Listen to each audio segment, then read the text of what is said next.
I think Steve's better read now than he was before. Also way better read. I didn't have the attention span for fucking anything, like, except for whippets back then. That's the only thing I had attention for is whippets and LSD, you know? God, I try to think about how I was back then. Like, one time I found, like, a forum post from when I was in my late teens, and I was reading it, and I'm like, wow, I thought I was smarter than that. Yeah. I was, like, my people my age... or maybe I'm wrong, but this is for me anyway. Like, I just felt like the internet, like everybody younger than me, like figured out how to use it before I did. And then I was like kind of in my mid 20s by the time I was like, okay, the World Wide Web. Oh, it's 2008 now. At least you got to skip the dial-up years then. Yeah, so there's no records of me just being a fucking idiot is the kind of my point, you know what I mean? Fortunately, most of mine are old usernames that nobody will ever guess. But on I found forums, one. no one will ever guess. But I found one where I was such a middling centrist that I was defending Nazism. So, oh wow, yeah, and that's why I'm not mad at Luigi for having some right-wing beliefs, because I think we all had some right-wing beliefs until we until we grew up. We needed to sort some things out, work through some bad ideas, and come to different conclusions. I grew up in Fremont, Nebraska, and then had my teenage years in North Bend, Nebraska. I'm shocked I was even liberal. Yeah, and then you spent a lot of time in Florida after that. Well, Florida back then, that was the Obama years. Yeah, that was a different Florida. Yeah, that was a different Florida. Although it's funny because everybody in Florida was like, "Why'd you guys move to Florida?" Yeah, because we were like, "Well, no, Disney World and Universal Studios seems like a cool place." No. Well, the reason I was like, Florida death metal's pretty cool. I like Florida death metal. There's some good music to come out of Florida. Yeah, and then the reason why there's all the headlines about Florida, like there are, is because they have a law where the police have to do a full report every time they kill someone. So they don't kill as many people? Yeah. Oh, man. Yeah, I would hate to file paperwork. Yeah. I like that that's the deterrent. Yeah. That sucks. Like, there are cops out there that be like, I love killing people, but I hate paperwork. Oh, man. Like, they really are. Yeah. And it's like, it's funny that I don't find them wanting to kill people reasonable, but I find that thought reasonable. Yeah. Like, paperwork now. Paperwork. That's like the only reason why I'm not a cop. I've gotten out of situations where I think the cop probably didn't want to do like paperwork. Like that time we got pulled over. Yeah, exactly. In the middle of Iowa. Yeah. What was that, 4th of July weekend? Yeah. I don't really do too much. I think I like stayed home a lot when I was like doing like drugs and being a little. What am I trying to say? Little shit? I didn't like steal anything ever, you know what I mean? So I just stayed at home and like didn't cause brain damage. I stole a pack of Pokemon cards from a card shop and got the cops called, and that was as scared straight. That really scared me straight. I'm like, if they're gonna treat me like that over Pokemon cards, I'm gonna try to avoid that as much as possible. Pokemon cards. Oh man, I'm running with a bad crowd these days.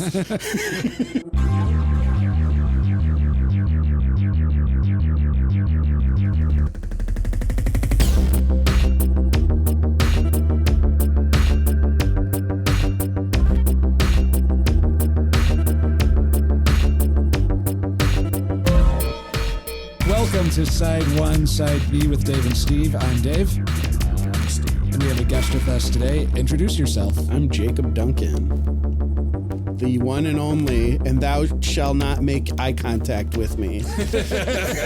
Dave and Steve are wearing blinders right now. Well, fortunately, being an Wearing these autistic person, glasses that's inside not them. hard for me to. Yeah. They don't like to look at me anyway. I'm kind of an eyesore. I know. If Gene Simmons didn't want me to make eye contact with him, I'd be like, I didn't want to make eye contact with you anyways. That guy's got a real face for radio, you know what I mean? Yeah. They probably just don't. Maybe he doesn't want people seeing him without his makeup on. Yeah, I'd be a little self-conscious too, Gene. Well, it's rumored he wears a wig. So Gene Simmons bald. It looks. I'm a guy with thin hair, and I'm glad I don't look like how Gene Simmons looks. And I think Gene Simmons should just lean into it. I bet he'd look more badass. Yeah, than he would he with a should wig. get like a skullet going. Yeah, like Devin Townsend. or just shave it all off and cover it with the white paint. That would All look right, better. Yeah. that is really cool, actually. I don't understand why somebody with that much money would wear a wig. Wouldn't you just do the Elon Musk thing and get your hair back? Apparently, that's really painful. Oh. Well, what a wimp. You know what I will say in defense? I'm not one to really speak well of the band Kiss. Just me. That's my opinion. But I love true Norwegian black satanic metal, and if it wasn't for Kiss, they wouldn't have that wonderful aesthetic, would they? No, they would have come up with something else. So when next season when I do the controversial artist, you do a good choice. Mayhem. Yeah. Mayhem's one of the ones I want to do because That's a great idea. there's an album where the guy that Varg killed and Varg are on the same album. So Yeah. it's And then the album, and it was released afterwards. the album before that, I think it's an EP actually, and the original artwork was a photo that the guy who got killed took of their lead singer dead. Yeah. Who offed himself, and it's a pretty gnarly photo. I'll never forget it. Yeah, and he left a note that was just like, "Sorry for the mess." I'm like, Yeah. I guess the guy had a really dark sense of humor, so Sorry for that. yeah. So you have to think, it's like, all right, I'm about to shoot myself. I better leave a note. Yeah. But we're not talking today. Now, today we're going to talk about a different kind of heavy music. What do you guys know about Dinosaur Jr.? Their dad is Dinosaur Senior.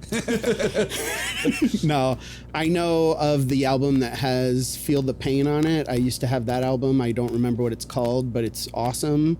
And it made me want to play the guitar. I had a Fender Jaguar back then, and I would play that riff every day for hours and hours. And I just thought it was genius. I love the guitar solo in that track. But I've never heard the record that we're listening today, and I don't really know very much else about Dinosaur Jr.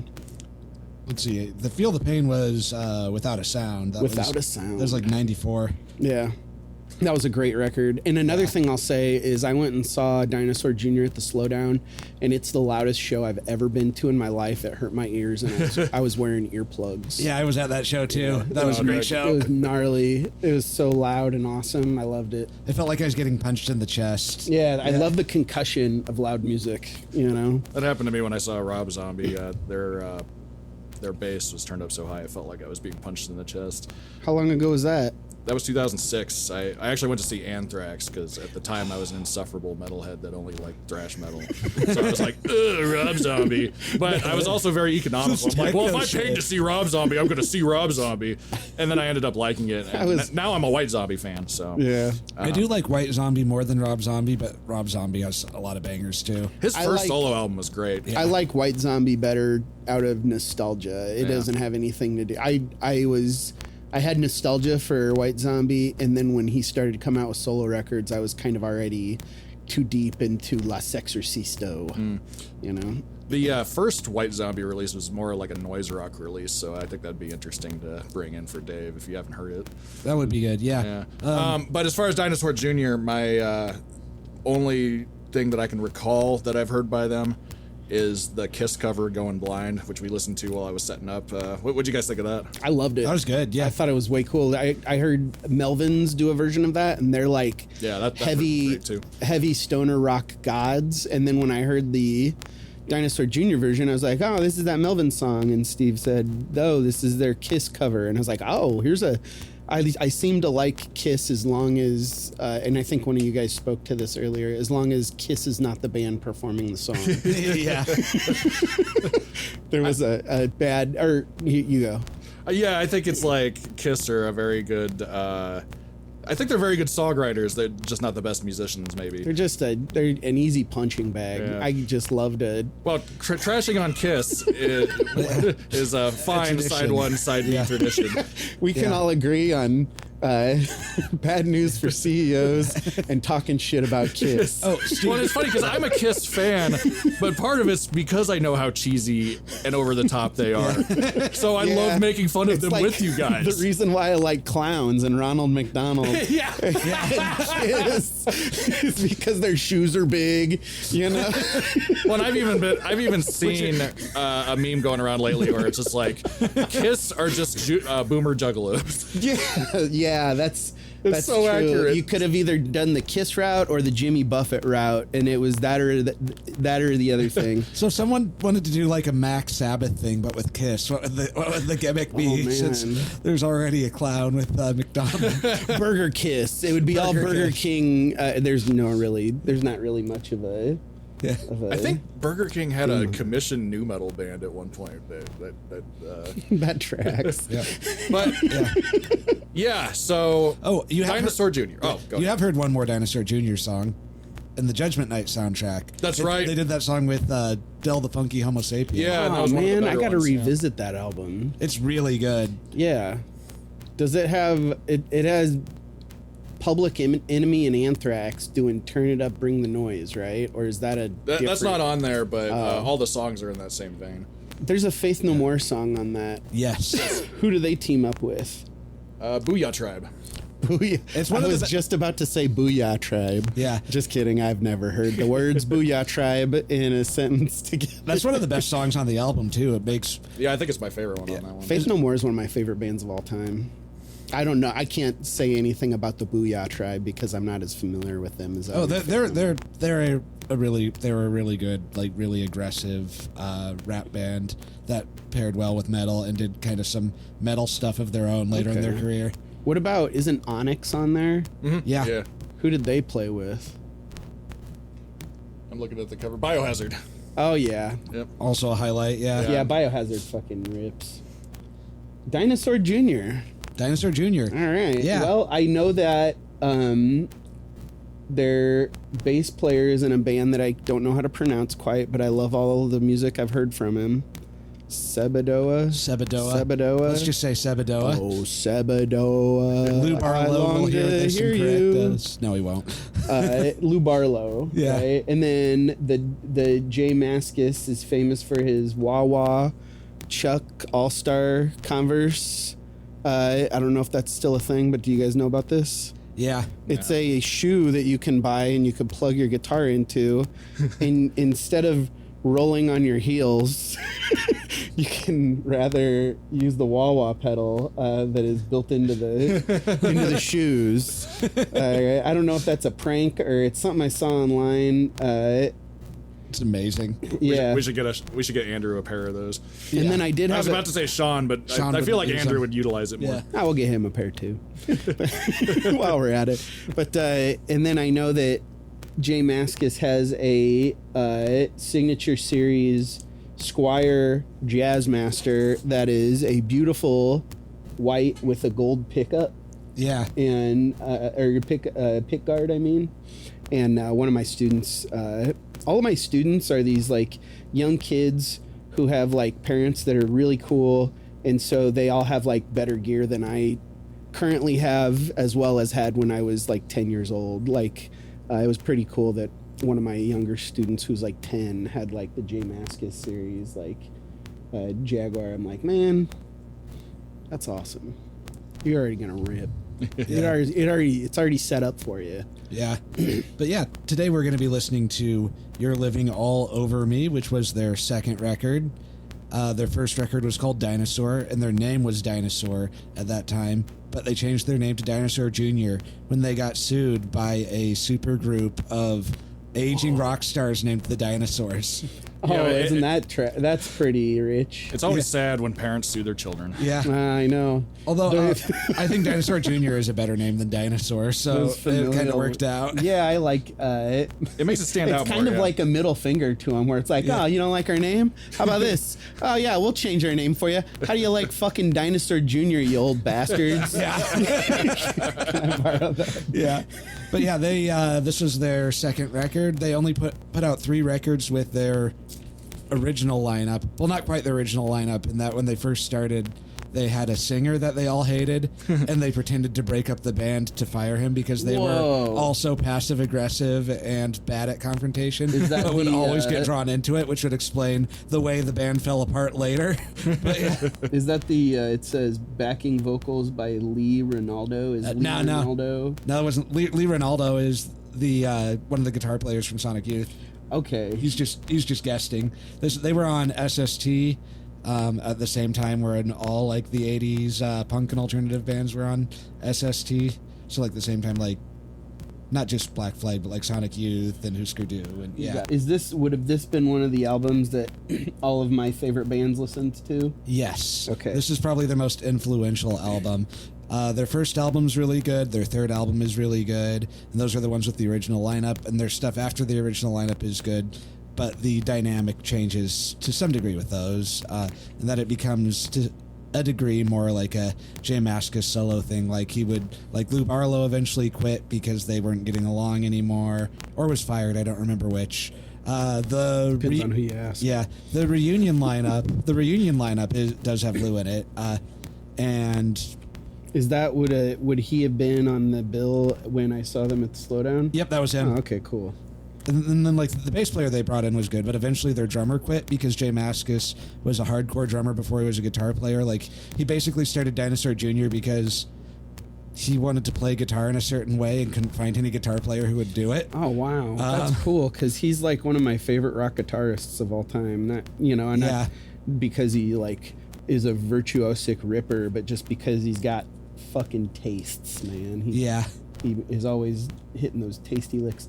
Plus he had like triple full stacks, and that has to feel great. But eventually Murph the drummer quit because he was tired of Jay Mascis telling him exactly what to play. Like, okay, you hit the snare exactly right here, like.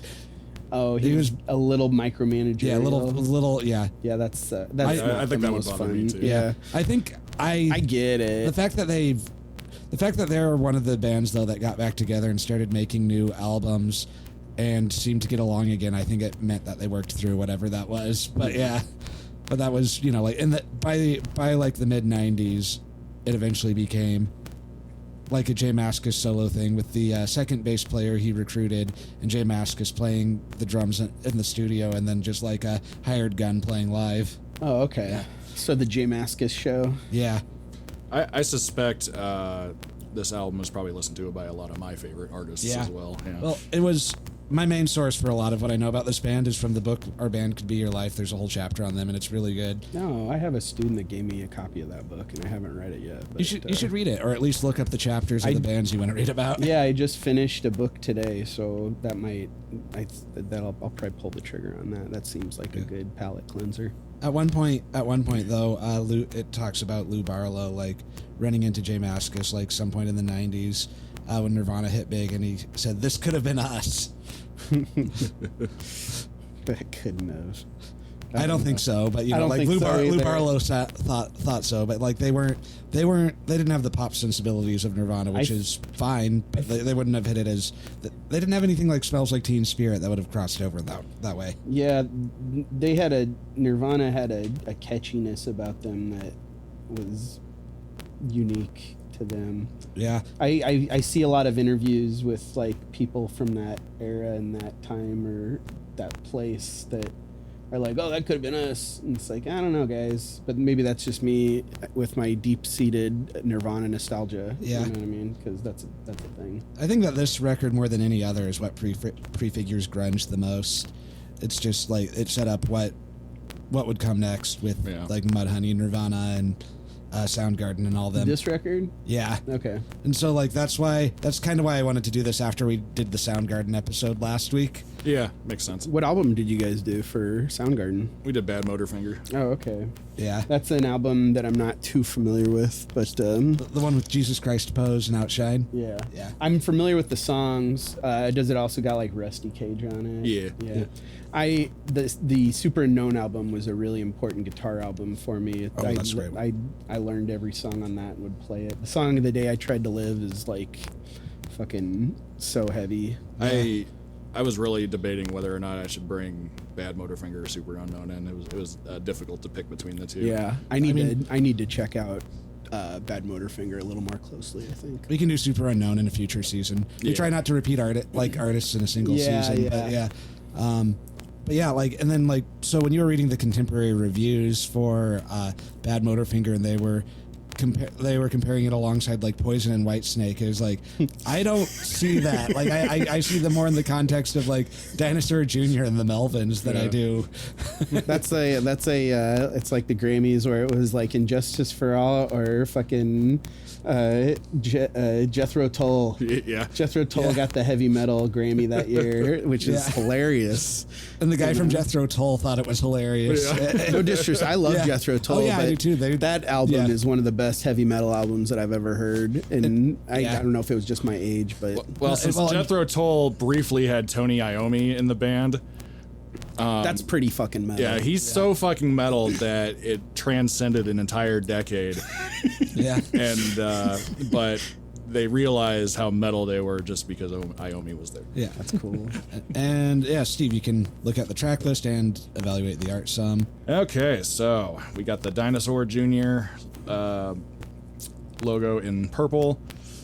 And at first, I thought it was like a sad frog. That's what it looks like at first, too. Yeah. Here, just flash it real quick. But it looks... Oh, it does look like a... It looks like there's two faces.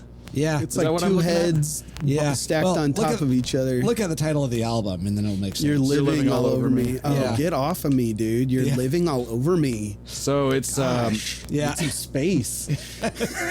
Well, it's like Voldemort. So this top one's Voldemort, and then that one's the guy that wore the turban or whatever. I like to think from the it's... first one. What was that weird horror movie with the little baby creature in the basket?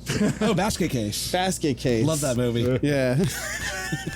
I'm getting that kind of a vibe from it for some reason. Yeah. And it's like a really cool, like, really, like, pencil, like, line heavy. Yeah, it's a pencil art. Yeah. It's pretty iconic.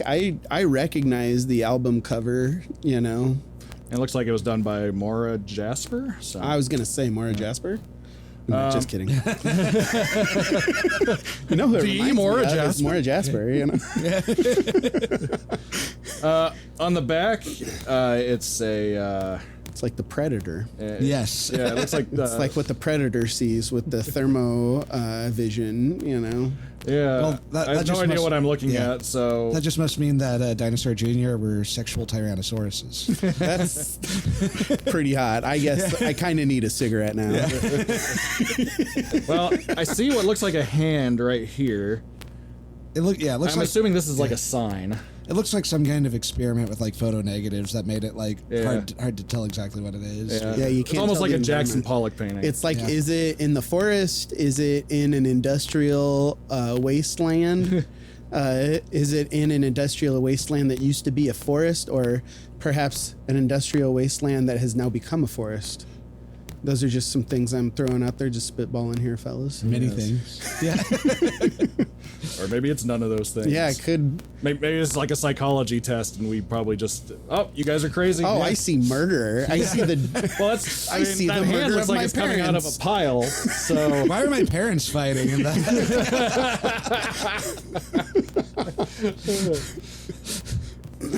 There's a sneaky looking like duck figure behind the sign. So oh wait, it's the goose from Untitled Goose Game. Yeah. and that killed that wasn't out person yet, that's but they- down here. Yeah, but they predicted it. Yeah. Yep. So And then track list. we got on side A we got little fury things. Little fury things. Yeah. I didn't know if that was because the words are stacked. I didn't know if that was 3 different songs. I assume Little- that's one song. It's one song. Yeah, okay. Yeah. Little fury things. Yeah. Not little furry things. Clever wordplay, Yes. Mascus. Yeah, there's the one R, so it is Fury.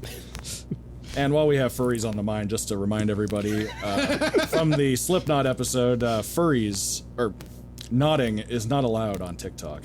Yeah. Nutting is not allowed on TikTok. Nodding. Nodding. But nodding Nodding. involves nutting. Oh, I don't know what nod is. Nodding a situation that I'm not. We're really talking about this for a third time. Yeah, Oh. it's We'll table that, So when Connor. dogs have sex, including wolves, the penis will enlarge and kind of expand out and get to like a knot shape, so that the male dog will come inside of the female dog to make sure puppies are born. Whoa, good lord, man! Just some really side one, side B lore there. Humanity really dodged a bullet on that one, didn't they? Yeah. We got this built-in plunger, rather. Yeah. At least we're not cats and it expands into like a pine cone. Yeah, it's barbed. Yeah. Yeah, that's a little ducks. possessive. Yeah. Well, I don't know ducks' penile anatomy. That makes the title "You're Living All Over Me" apt. You're living all over me. Track two. Cracked with a K. Cracked with a K. That's leading directly to Limp Bizkit. Or Corn with a K, rather, you know. Or Mortal Kombat. No, that's true. I forgot about Mortal Kombat was a few years away, I think, at this point. When did that come out first? 92? See, they keep predicting video games. Yeah. They predicted Untitled Goose Game, and now they've predicted... Dinosaur Jr. for the win. Yeah. Jay Mascis dresses like the kind of guy who hangs around an arcade all day with his like skater shorts and his long hair hanging down and his loose t-shirts. So yeah. I think they call those people Furies. Yes. That's a callback from our previous joke, is what that is. Next one, Sludge Feast. Whoa. Which reminds me of my old band Megaton had a song called Sludge Hammer. And Pete told me that's a horrible song name. And I'm like, it's supposed to be a horrible song name. Sludge Feast. Yes. Yeah. Of all the feasts. Well, and then what's funny about Sledgehammer is you would sing Sludge Hamster and it would annoy your bandmates.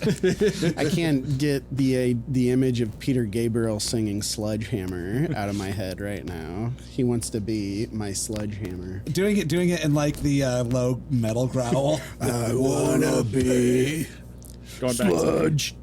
Going back to the Sludge Hamster thing. By that point in Megaton, I had started dropping my serious metal guy attitude, so I would just do things like that. Did you say Sledgehammer or Sledge Hamster? The track on the album is called Sledgehammer. Okay. Live, I would sometimes just say Sludge Hamster. like- since I was a growly monster man in Megaton, I mean, most people probably didn't even notice. Yeah, I get you. Now I'm more of a deep, bellowing caveman. Yeah. Caveman. Put that on your Tinder bio. You're going out on a Friday night. Yeah, kind of, yeah. And then finally, The Lung. The Lung. That's a great band name. That's a great song title. I am intrigued of what The Lung sounds like. I think that's the biggest hit off of this album. The Lung. Yeah. Everybody, it sounds like a dance that teenagers do. Everyone's doing the lung. Yeah. You know. Then, What else you got? Side B, or do we get that later? We'll talk about that when we We'll cross that bridge when we get there. we'll talk about the lineup on the album though. We got Jay Mascis on guitars, vocal, and percussion. We got Murph on drums. I'm assuming that's the guy from Impractical Jokers. Yes. Impractical Jokers. Yes, that's anytime you go into a hotel room and put it on True TV, it's almost always an Impractical Jokers marathon. Yeah. Oh, okay. And it's a show where they play lighthearted pranks on each other, and it's actually like most people that do that genre are like douchebags, but they're actually pretty funny. Like they're never really all that mean-spirited about it. They kind of are to each other, but not to their victims. They're victims. Yeah. Like one of my favorite jokes they did is I think they were going around Universal Studios, and the guy was posing as like an employee, and he would just go up to people and like sneak up on them and be like right up to their ear, like out of view, and he'd just be like, information. And the people would always be like, ah! That's awesome. Information. Like, you scared the shit out of me. And then finally, Too much Lou information. Barlow on bass, ukulele, tapes, and vocals. Yes, he sang lead vocal on the last two tracks of side B, so we will talk about his vocals much later, or his lead vocals much later. All right. Then we already mentioned that backing vocals by Lee Ronaldo, and there's also a flower next to it, so that's quite lovely. That's Yeah. nice. And what's really interesting about this album, and is really going to help fit into the side 1, side B theme, is both sides were recorded at different studios. So side With a 1, different engineer. yeah. So side 1 was recorded at Fun City with That sounds Warts and great. Tears. Yeah. Yeah. I want to go there. Yeah. Oh, and they were Fun City. They were a Massachusetts band. So when we were talking the other week about how grunge was a Seattle phenomenon, they were probably the precursor to grunge that had the least to do with Seattle being on a completely different yeah. coast. That's pretty interesting. I didn't know that. Yeah. I guess. And then, of course, originally released 1987 by SST Records. Yeah. It's interesting though. There was a B-side from this era, which I almost wish was on the record because it's part of their live set normally, which is a cover of Just Like Heaven by The Cure. Oh, cool. That's pretty cool. Yeah. The Cure's one of those bands where every time I hear like an obscure Cure song, I'm like, man, that fucking bass line is so cool. Who is this? And then they're like, The Cure, you haven't heard this song? You're older than me. And I'm like, yeah, I think I was just kind of like too not old enough for The Cure when it was like really popular, and then not young enough for The Cure when all the people who are like 10 years younger than me like really seem to like The Cure. And so I think I just missed out on them. Two ships passing in the night. Yeah.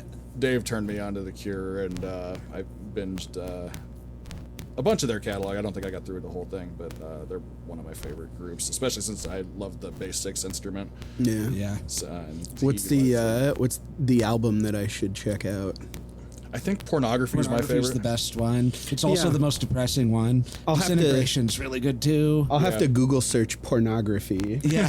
Google pornography. and then a pop-up will come up and be Hey, like, I "You're in do like Nebraska." The Cure, eh? And then a pop-up will come up and be like, put your ID in. You're in Nebraska, motherfucker. Yeah. Put your ID in. Because, freedom. Freedom. But yeah, The Cure, if you want something, one of their less depressing albums, Kiss Me is a good one, or Hey, Head on the Door. I'm all right with Yeah. their depressing stuff. I have my days. Yeah. When we go back to doing bad albums, just to shit on Kiss for a little bit. Because Nice. you reminded me with that name. Wait. We're I gonna have be- something else bad to say about Kiss. We're- Go on. Before we go on to Dinosaur Jr., I have one more bad thing I got to say about Kiss. Well, and it also works, because Kiss, the genre hoppers that they were, did a grunge album. Oh God. Yeah. That's And it was bad. hey, It had some good songs on it that I actually do legitimately like. man, that sucks. Like because Gene Simmons was good at singing in a grunge style. Paul Stanley was not. I was about to say something nice about Kiss. I was gonna be like, at least they're authentic, and then you had to play the grunge album card, and then I was like, ah, shit. Well, Oh, there goes that. Hey, they were- the hope of integrity. I would say they were very authentic up until maybe the Kiss Alive 2 album, and then after that, Man. they were all It was about disco, the money. and then it Yeah. was hair metal, and then it was. We have to talk bad about grunge, and now we have to do a grunge record. We almost did. And then now we're going back to talking bad about grunge. We almost did the Kisco episode. Kisco. Instead of That's Ace Frehley. sick. When I die and go to hell, it's going to be like a really nice stereo system and a big stack of records, and they're all going to be the disco Kiss record. And I'm just going to be like, where am I? It'll be even worse. It'll be all of their rock and roll materials in disco also. Yeah. Oh, God. God, what a bad band. I am just not their target demographic. You know what I mean? I know that their drummer's all right, and I know that Ace Frehley's an all right guitar player too, but that's the only nice things I could say about Kiss, you know? I'm sure Gene Simmons will have plenty of bad stuff to say about me, and I'm fine with that. Well, Gene Simmons, regular listener of the pod. Yeah, I know. He's going to be like, that's it. I'm not listening to these guys anymore. That Jake Duncan guy was a little too harsh. Unsubscribe. 1 star review. 1 star. He's going to yelp. Hey, we're in the top 50% of podcasts according to Buzzsprout's That's cool. end of the year thing. So Way to go. Yeah. we must be What's- doing something right. What's Yeah. the name of this podcast? Side 1, side B. with Side Dave 1, and Steve. Side B with Dave and Steve. Yes. All right. Well, I'm glad I asked that. You guys were just like, Now hey. our audience knows. Yeah. Now the audience knows that Jake knows where he is. Top 50% of podcasts, though, which there are a lot of podcasts and a lot of podcasts that just no one at all listens to. So that's not that impressive. But hey, Hey, I'll take it. I'll take it. I'm listening to one now that my friend Molly and Amy did called Tour de Dong. And it's a 12 episode podcast about male frontal nudity in cinema. I love that there's a podcast for such obscure things. Oh like man, it is the hardest. I highly recommend everybody listen to it. It is fucking hilarious, man. I love it. Archaeologists in the future are going to know exactly how we all live. Like, we all talk about, like, oh, we found out this about this thing in Pompeii because we unearthed a bunch of stuff, and we still had to make some guesses, but instead we're going to be like... It's all going to be... Everybody's going to be like, oh, this was Chris Chan, and we know everything about this individual. Well, the thing about... I don't know how much archaeologists will know in the future, because will they be able to actually play podcasts? Will they be able to read blog posts or read Twitter posts or read... Yeah, that's interesting. I read a book called by Hofstadter called Gödel, Escher, Bach, and he talks about they sent a time capsule into space in case aliens discover it, and it has like a Bach recording on it, and it's kind of like, well, these creatures are going to have to decode this technology, and then once they hear it, all of the genius of it will probably be lost because of the way they communicate is just different, so they're going to be out of context. that does make me depressed at what archaeologists will think about today too, because say they won't be able to access anything digital, that means they'll be able to piece together the past by reading like Brett Stevens editorials in the New York Times. And that's going to be god awful. At least they that happens a lot. Sometimes our only historical records are people reviewing other things. Yeah, but it'll be like Brett Stevens talking about how we should nuke Iran, and then not like Chapo Trap House calling him a bed bug. So we're going to be missing stuff. At least they. But I also wonder. I hope our Kiss episode survives, but somehow Kiss music doesn't. So everybody's like, oh, we didn't really lose anything. Like the one guy kind of liked it, but Yeah. God. I'm just glad they won't have access to how dumb I was in my early 20s. But they will have plenty of access to how dumb I was every other decade after that. Yeah. So. All right, we should probably start the record. Yep, let's do the record. you don't want to shit on Kiss for another 20 minutes? You guys could call that episode Kiss and Tell. I want to get a knuckle tattoo of that.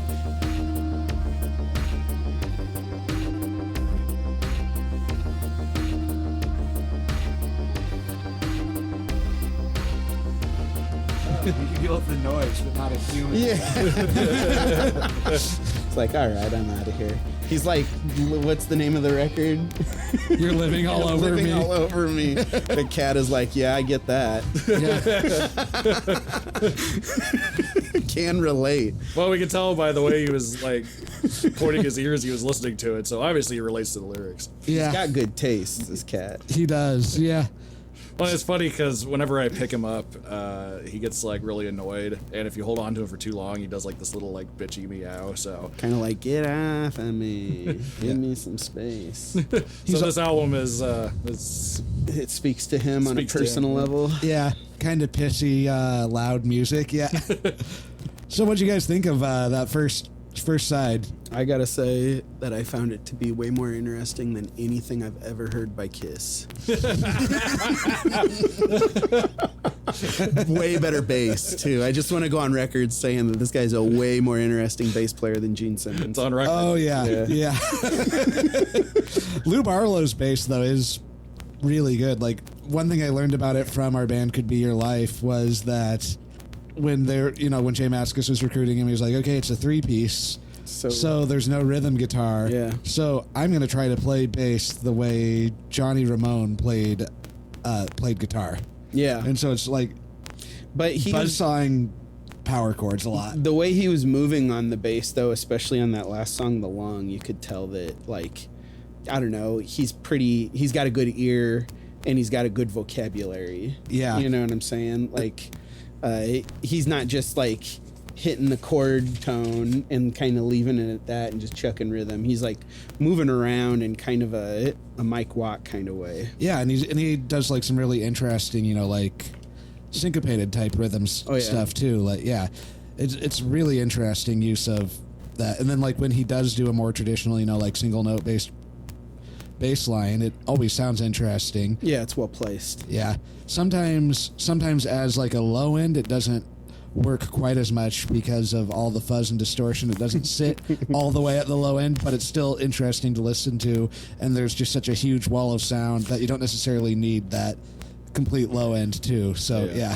Yeah, I feel like wall of sound is a really great way to describe them. They're like indie wall of sound, not like hippie wall of sound like The Dead or early 60s Phil Spector wall of sound, but like, you know, grungy. Yeah. Overall, I agree with everything you guys said about the bass. Like most of my notes, I put something about the rumbling bass. This is really something that I'm surprised I haven't dug more into before, because I would have loved this even like 20 years ago. Yeah. You know, when I was starting to get into grunge and stuff. So it's cool that I found it now, but I'm like, damn, I wish I would have known about this band in more detail before. I honestly think that if you would have heard this when Megaton was still a thing, some influence from this would have creeped into Megaton. Oh yeah, like our earlier material, I originally wanted to be more of like a grungy type thing, but probably more in this vein. In fact, it's probably fitting because while I think my solo work is more polished than what we heard on this, like I employ that big wall of sound type of thing in my work. So even though this didn't influence me directly, it obviously influenced a bunch of stuff that I do listen to, and that made it into my work. So I guess retroactively I could say I was influenced by Dinosaur Jr. Yeah. I was retroactively influenced by Dinosaur Jr. That's pretty cool. Yeah. Everyone's building on stuff, and you don't always go all the way back. And so even if you do create something that no one remembers, someone remembered it and learned something from it and incorporated it, and it all builds, which I think is pretty could. It's got like some sludge to it. There's even a song called Sludge Fest, wherein I wrote what a guitar forward album / band, homely yet melodic vocal lines unique to Maskus. His singing is so not polished, but so catchy and lyrical, you know, like all of the melodies he makes. He's a really masterful melody crafter, you know, like, and then I also wrote, I should have been listening to this in my drug phase. If I would have had access to this record back when I started to do like LSD and nitrous, I feel like it would have been a better path for me. It wouldn't have taken so long. Yeah. I thought, the thing I really like about his voice, too, is he had, like, this isn't, like, a natural thing to him since he's from Massachusetts, but it has a little bit of a country drawl to it. Yeah. Which explains kind of, like, how, like, later in Dinosaur Jr., they would do a little more, like, country tinge stuff, like Feel the Pain, and then, like, that whole album has, like, some country tinge stuff and like a few acoustic moments in between the walls of guitar noise. But yeah, like he definitely was, even like this early, like drawing some country elements into it, which especially with his singing, which I think is pretty cool. With a capital drawing, because it's like that's play on the like Southern draw kind of thing. But it seems like he just is like lazy when he talks, and like you can no disrespect, like in a good way. Yeah. Like when you hear him in interviews, he just is kind of slow when he talks, you know, and then you hear that in his singing style, and it's really authentic and refreshing. And it's really cool that this is from 1987. Yeah, this sounded like it came out in the early 90s. Yeah. Well, to build on what you're saying about the vocals, like on Sludge Feast, I thought it had kind of a like you said, lazy vibe. Kind of reminded me of like Kurt Cobain. So I'm picturing, well, Cobain was getting started like singing along to that song. I could see that. I don't know. Obviously, we don't know if that's the case, or maybe somebody out there knows. Sounds influential. Yeah. But Cobain likes Dinosaur Jr. Yeah, Yeah, so I could see him singing along to that one and fitting with his style really well. The first two songs I thought sounded a bit more like Cornell, but not during like the Bad Motorfinger Super Unknown era where he was more technical, but maybe more like during like the first EP, Screaming Life or Fop or Louder Than Love. So it's like I could hear the genesis of grunge in this, and I'm almost certain they were all listening to this. Yeah. Go. The chord progression to Little Furry Things, the first one, was super interesting. There's some compositional trickery there. And then they hit the big note in the middle of the song. Yeah. And then it's, they like obscure the tonal center, not to be too big of a nerd here, but they really kind of hold off on letting you know what the key of the song is in for a while. And I was just like, I don't know if that's intentional on his part or if it is intentional. Either way, it doesn't matter, because that's what he was doing, and it sounded really cool. Yeah. One thing I like about them is just like how much they understood music, but also like how they also accidentally stumbled onto certain things. Yeah. Little Fury Things was a very well constructed song that was really clever, but like one of the reasons why they played so loud was they thought, oh, distortion is good, so if we're playing so loud that it's distorted, that's fine. And so like the recording engineers would be like, hey, this needle is just sitting in the red and staying there. This like, shouldn't be like this. They're like, no, we're fine. This is how we do it. Yeah, We're the band. Yeah. That's awesome. Another thing is I love how completely guitar, of course there are 3-piece, but how completely important the guitar is to Jay Mascis. And he's not like he's not like one of these like, he's not like a Paul Gilbert style shredder where it's a virtuoso or anything like that as far as like technique and whatever kind of uppity bullshit is concerned. Not to say that Paul Gilbert is uppity bullshit, but maybe his fan base. But and not all of them. But I definitely have been in arguments with people about the like validity of like grunge and indie music as far as the guitar is concerned. Anyway, he plays guitar solos for a long period of time, but they stay interesting the whole time because he's got such a good sense of melody, that it's not just this noodly bullshit. Yeah. And you don't want it to stop. You could sing along to most of the guitar solos until they become more feedback. But yeah. And there's a place in my heart for that too. Yeah. I will say a lot of the song structure reminded me of kind of like in thrash bands where they trade back and forth like lead guitar stuff, and it's like a really extended part of this song, specifically like Megadeth, how they'll trade back solos back and forth like on the Rust in Peace album for extended periods where it's like there's more guitar than vocals a lot of the time.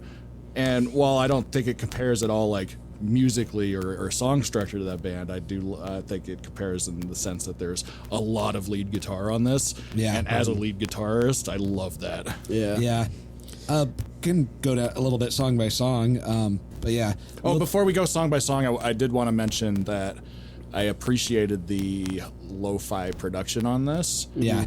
It did sound like it was recorded on a smaller budget, but I think it fit the vibe. Yeah. That was the thing. Yeah. Yeah. This was, like SST Oh, I'm gonna have. couldn't afford fancy studios. Yeah. But also they, like a lot of the bands at the time, did a lot to work with getting the best version of their sound out of the equipment they had, and it's really hit the vibe. Little Fury Things. I liked how it just kind of started at the beginning, just like kind of started on the chorus with like the wall of noise and Lou and Lee Ronaldo just kind of screaming together before kind of sliding into the normal song. That was cool. Just kind of a wake the fuck up, the album starting. Everybody put your shoes and socks on. We're almost there. That's great. Yeah, a lot of times there are exceptions, but I tend to prefer it when the album just opens with a big bang. Yeah. Yeah, the main riff, I forget what the riff was when those dudes are screaming, but the main riff was really cool. And yeah, I think I already kind of talked about how much I enjoyed the clever composition of Little Fury Things. Yeah. Little Fury Things, I misspelled it. And then like a lot of like in that main riff at the that riff at the beginning, like the chorus part, it was like the guitar. It was like a lot of like wah wah pedal, and yeah.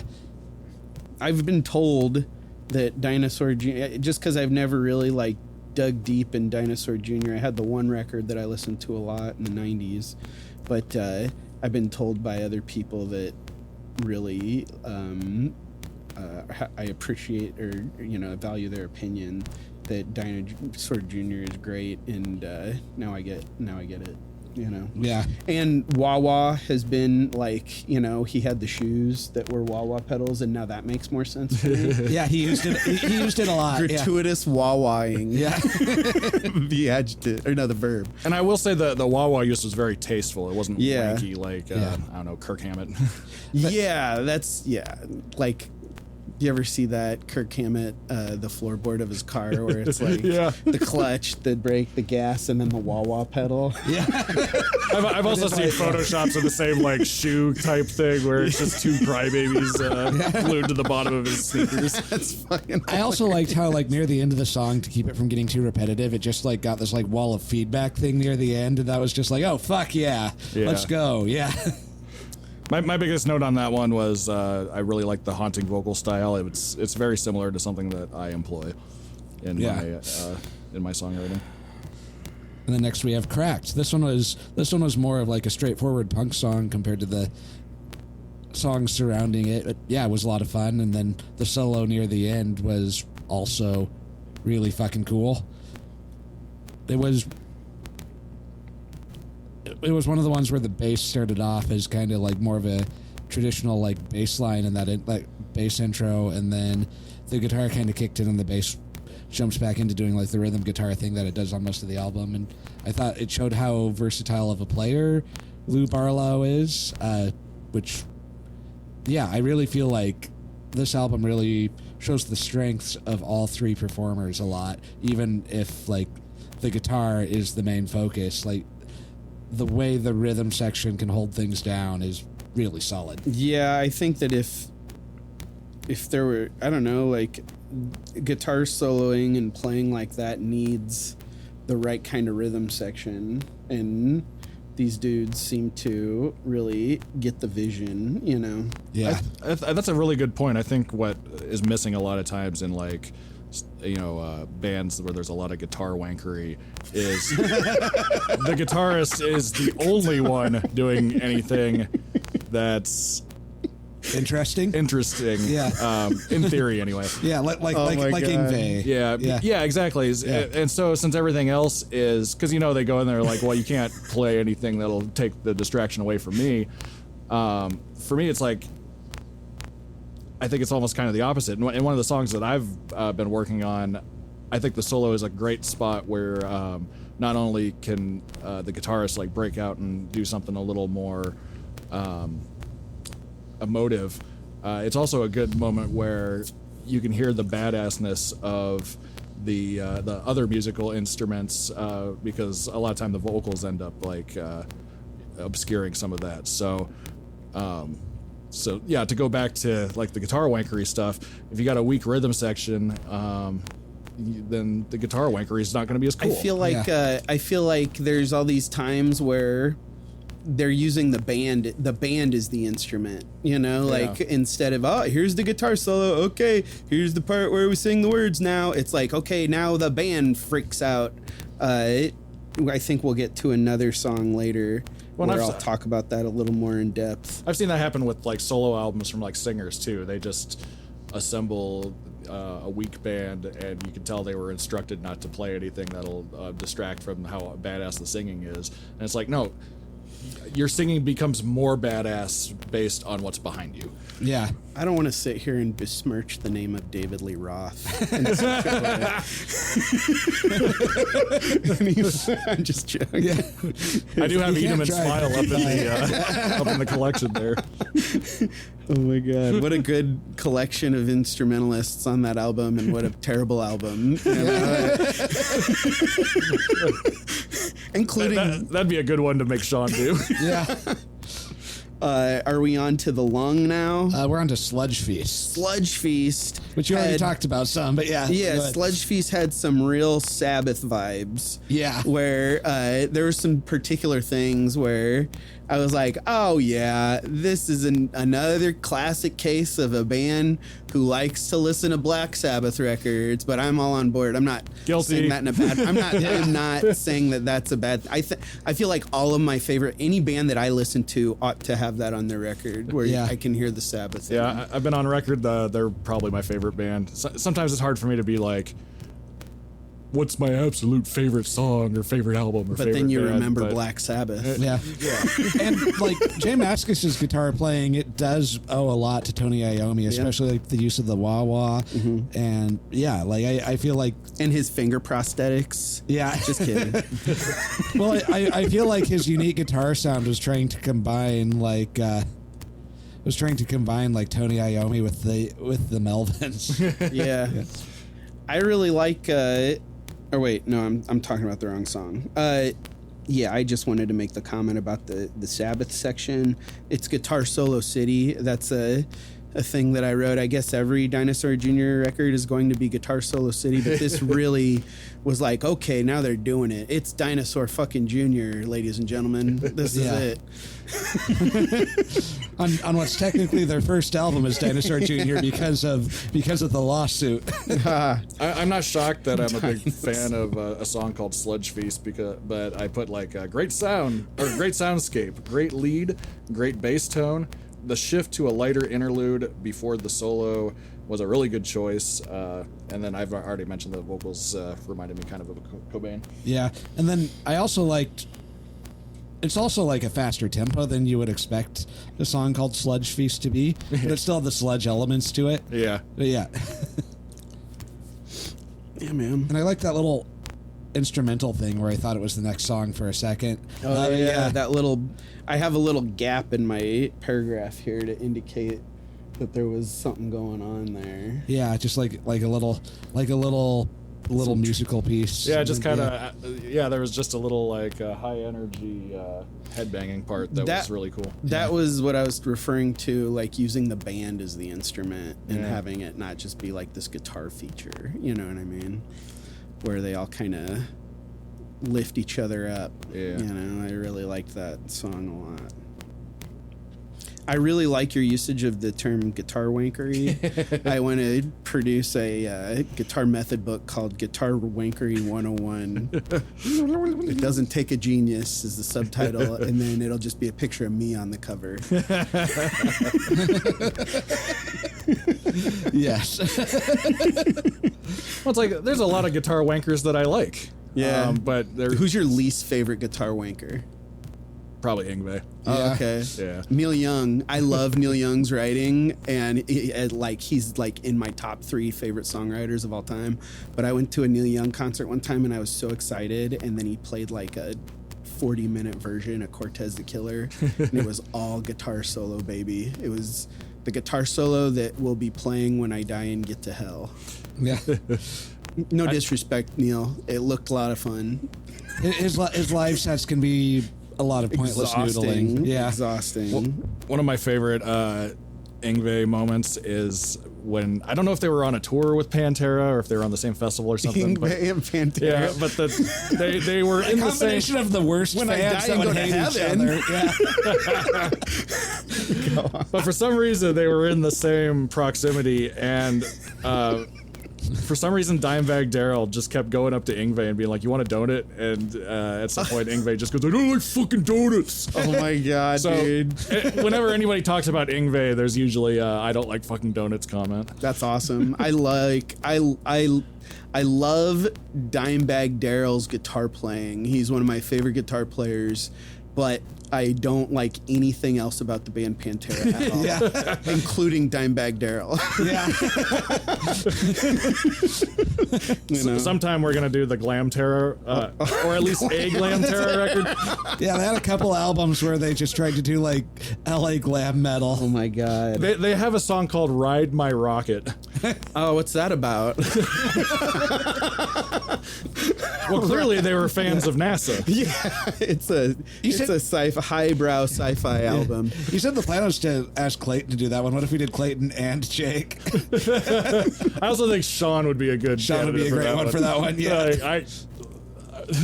Oh my god. I could see him doing a similar freak out on me like he did on the Ice Earth episode. Yeah. Just have a big old room of people for Glam Terra.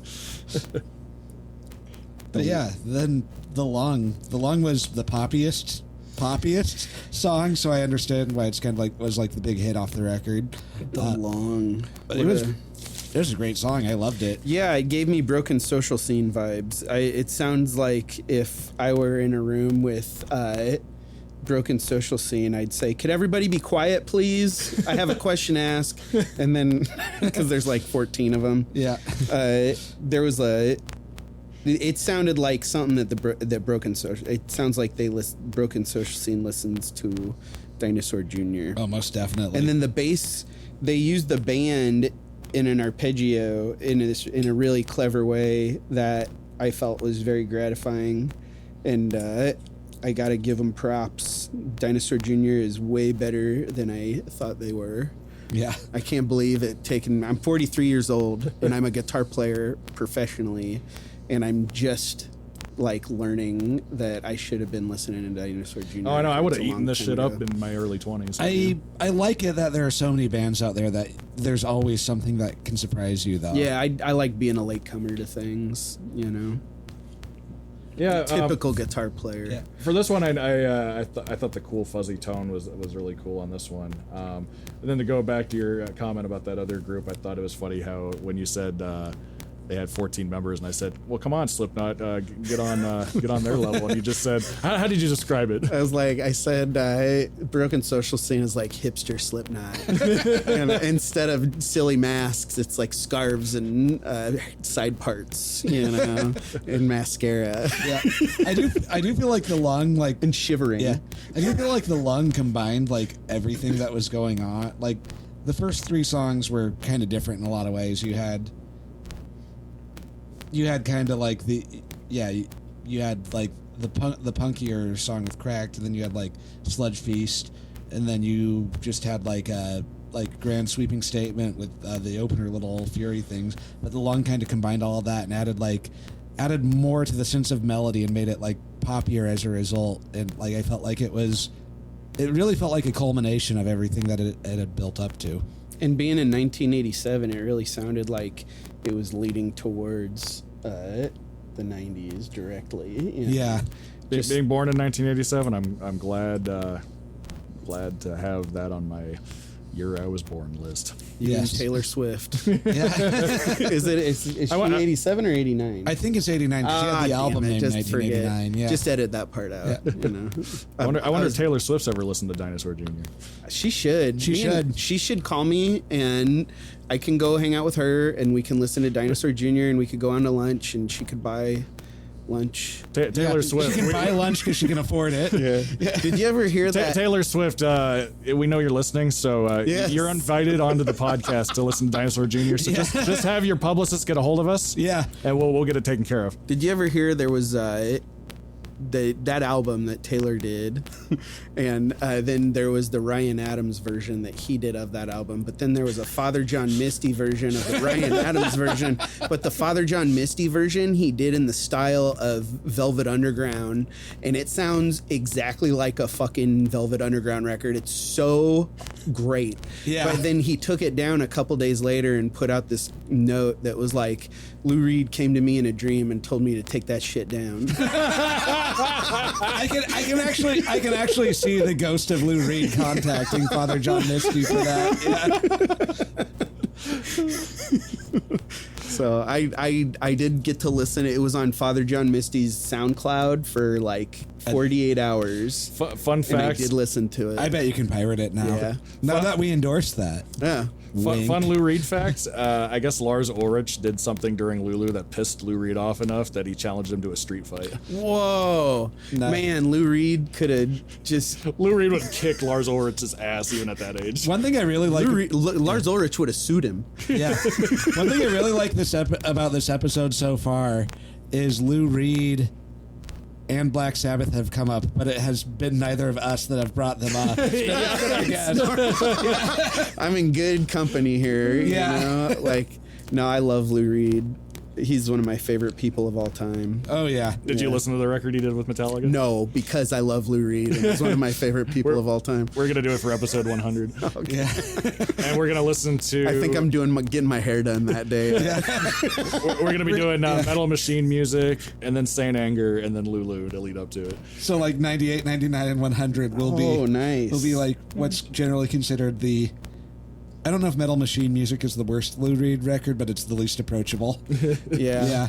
And then the worst Metallica record, and then And then the culmination. Yeah. And then the Here's how. Captain Planet Yeah. of bad records. Here's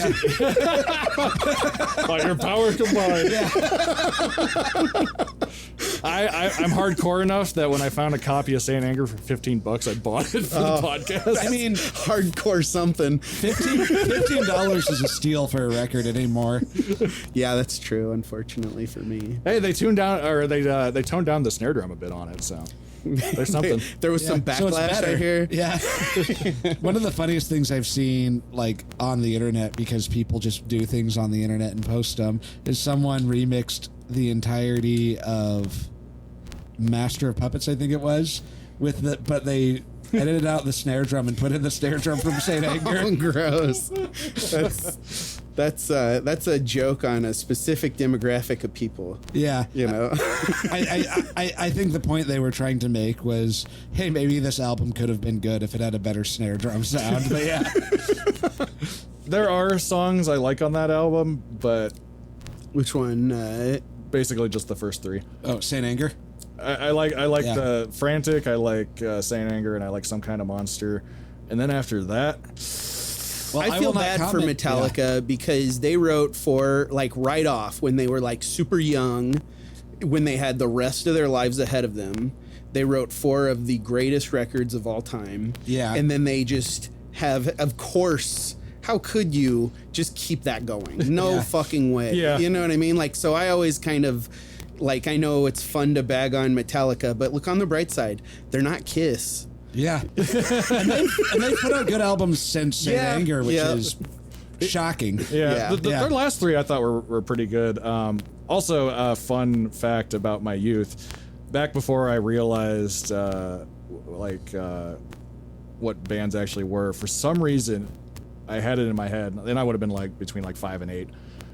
I thought that the members of Kiss were the members of Metallica based on their appearance, because they were wearing the big metallic stuff. So I'm like, oh, obviously they're Metallica, Metallica. because They look how have far metallic more they shiny. were. They have far more metal on their clothing.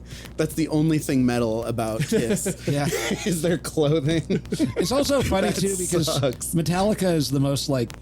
Stripped down. Yeah, stripped down. They're like punk. Yeah, they're like jean jacket metal, not like fancy costumes metal. Yeah. Yeah. Lipstick and whatever Kiss was fucking doing. Yeah. That is just... That's like when you double down on something dumb you did when you were a kid, is what that is. Yeah. And you make a franchise out of it on accident. It's like Yeah. Jimmy Buffett of, like, bad fucking musicians trying to do metal. Yeah. I would listen to a Jimmy Buffett metal album, though. Oh man, I gotta I do have to say something nice about Kiss now, is that they led to a lot of great fucking music. Like, they did push music into a direction that I liked. They influenced so many people that I love. So That's do why wanna, I listen to them. I do want to say that, you know what I mean? But at the same, and then also, like, some of my favorites, like the Talking Heads and Prince and David Bowie, although, like, their greatness is so fucking huge, that led directly to like the shittiest music that I've ever heard in my life. You know what I mean? Like, and no disrespect to any of those three names. You know what I mean? I've heard some really bad music inspired by all three, though. Yeah. So that's not their fault. Yeah. And then, but Kiss did lead to some really great stuff. So, all right, I'll quit talking shit on Kiss. Whatever your opinion of Pantera is, they influenced a lot worse, like Five Finger Death Punch. That's true. Yeah. Yeah. All right, so when I go back to doing bad records, it's like, do I want to do something like a Five Finger Death Punch record, or would that actually make Sean murder me?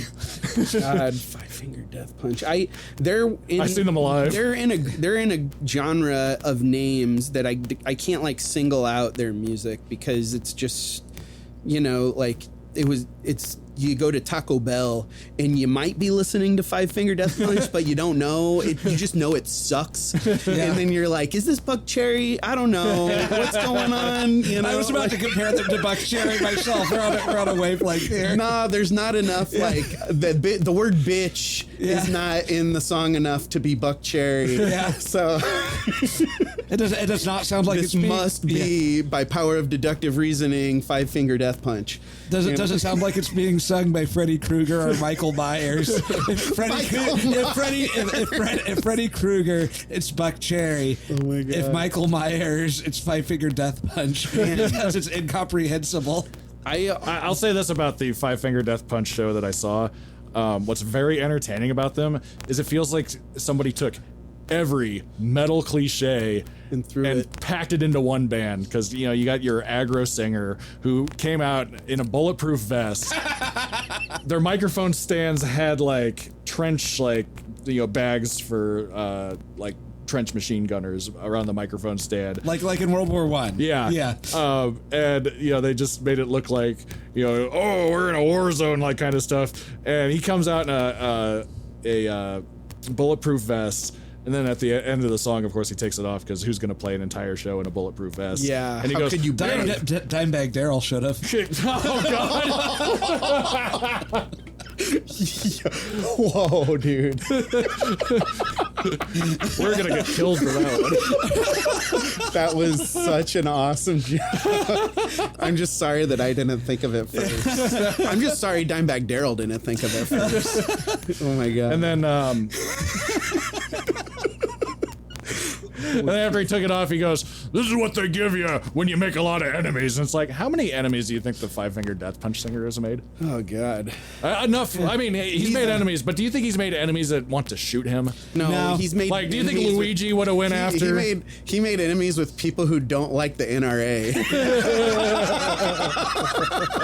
He doesn't need a fucking bulletproof vest. Yeah, I think like his enemies are the kind of people who will knock him out, like that guy who knocked out Danzig. Oh, that was really funny. I have a love-hate relationship with Danzig. Every time I want to say something bad about him, I'm just like, but that Misfits stuff is so good, you know. I love that guy. And the first like 4 Danzig records too. Yeah, I like everything I've ever heard from Danzig except for his latest album, which I listened to at the gym appropriately. I don't know if the gym is. I think I'm the first guy ever to listen to a Danzig record at the gym. You know, I followed it up with the Bruce Springsteen. How about that? Someone should name a band the Bruce Springsteen and see how that works out with them. It worked for Dinosaur Jr. Yeah. And let's pivot back. Yes. Right. Next side, we got Raisins. Did they spell it wrong? Raisins? That is spelled very wrong. Okay. Yeah. My phone was yelling at me when I was into my notes app. Yeah. It's spelled raisins, not raisins. How are they spelling it? Raisans. Raisins. Yeah. It's like Roseanne. I know. I was just thinking of the Roseanne like theme song in my head right when you said that. Then we got Tar Pit, and then it's got like a shape there. I can't tell what the shape is. It kind of looks like a state, but it doesn't look like any state that I recognize. Tar Pit. So maybe it's like a county or something. Then we have In a Jar, Loose, and then Paleto with a happy face next to it. And I think the happy face is actually a footnote where it says something about J Mascis and J Mascis alone. Okay, so the state-looking shape says vocals and mixing, Fun City, other stuff, Pine Tracks. And then the smiley face says recorded on 2 crappy type recorders by Lou and Lou alone in his room. I don't know, Shaggy. And then side 2 recorded at Pine Tracks, engineer David Pine. What's the name of that last song again? Paleto. And that's basically the proto Sebadoh song, because like a lot of the early Sebadoh stuff was Lou doing lo-fi on 2 crappy recorders with a lot of like tape manipulation. Okay. I need to listen to some Sebadoh stuff, I think. All right, what do we got to look forward to on this side, Dave? Some raisins. Some raisins. Some raisins. Raisins. Like it starts, sounding similar, and then Lou's really interesting as a vocalist, and then the last one is kind of a more experiment by like having like a completely different member of the band not only take center stage but be the only thing. Like it feels really different. All but right. it's I think the whole album is strong all the way through. You can definitely tell that The Lung is like the most accessible big hit, but they didn't like open with that. They built to it. And so this is all along those lines. This is a strong album throughout. It just gets a little like weirder and more left field as it keeps going. All right. Probably better than Kiss. Yeah, I'm assuming, but I don't know. Well, only one way to find out. Fun fact, before I press stop, my dad told me that there is one Kiss song he likes because he doesn't like Kiss, and he told me it was Lick It Up. And I'm like, that was the last one I would have guessed for him. Oh, I'm just sorry to know that that's somebody's favorite Kiss song. Sorry, Dad. Nah, it's all good. Different strokes for different folks, I guess.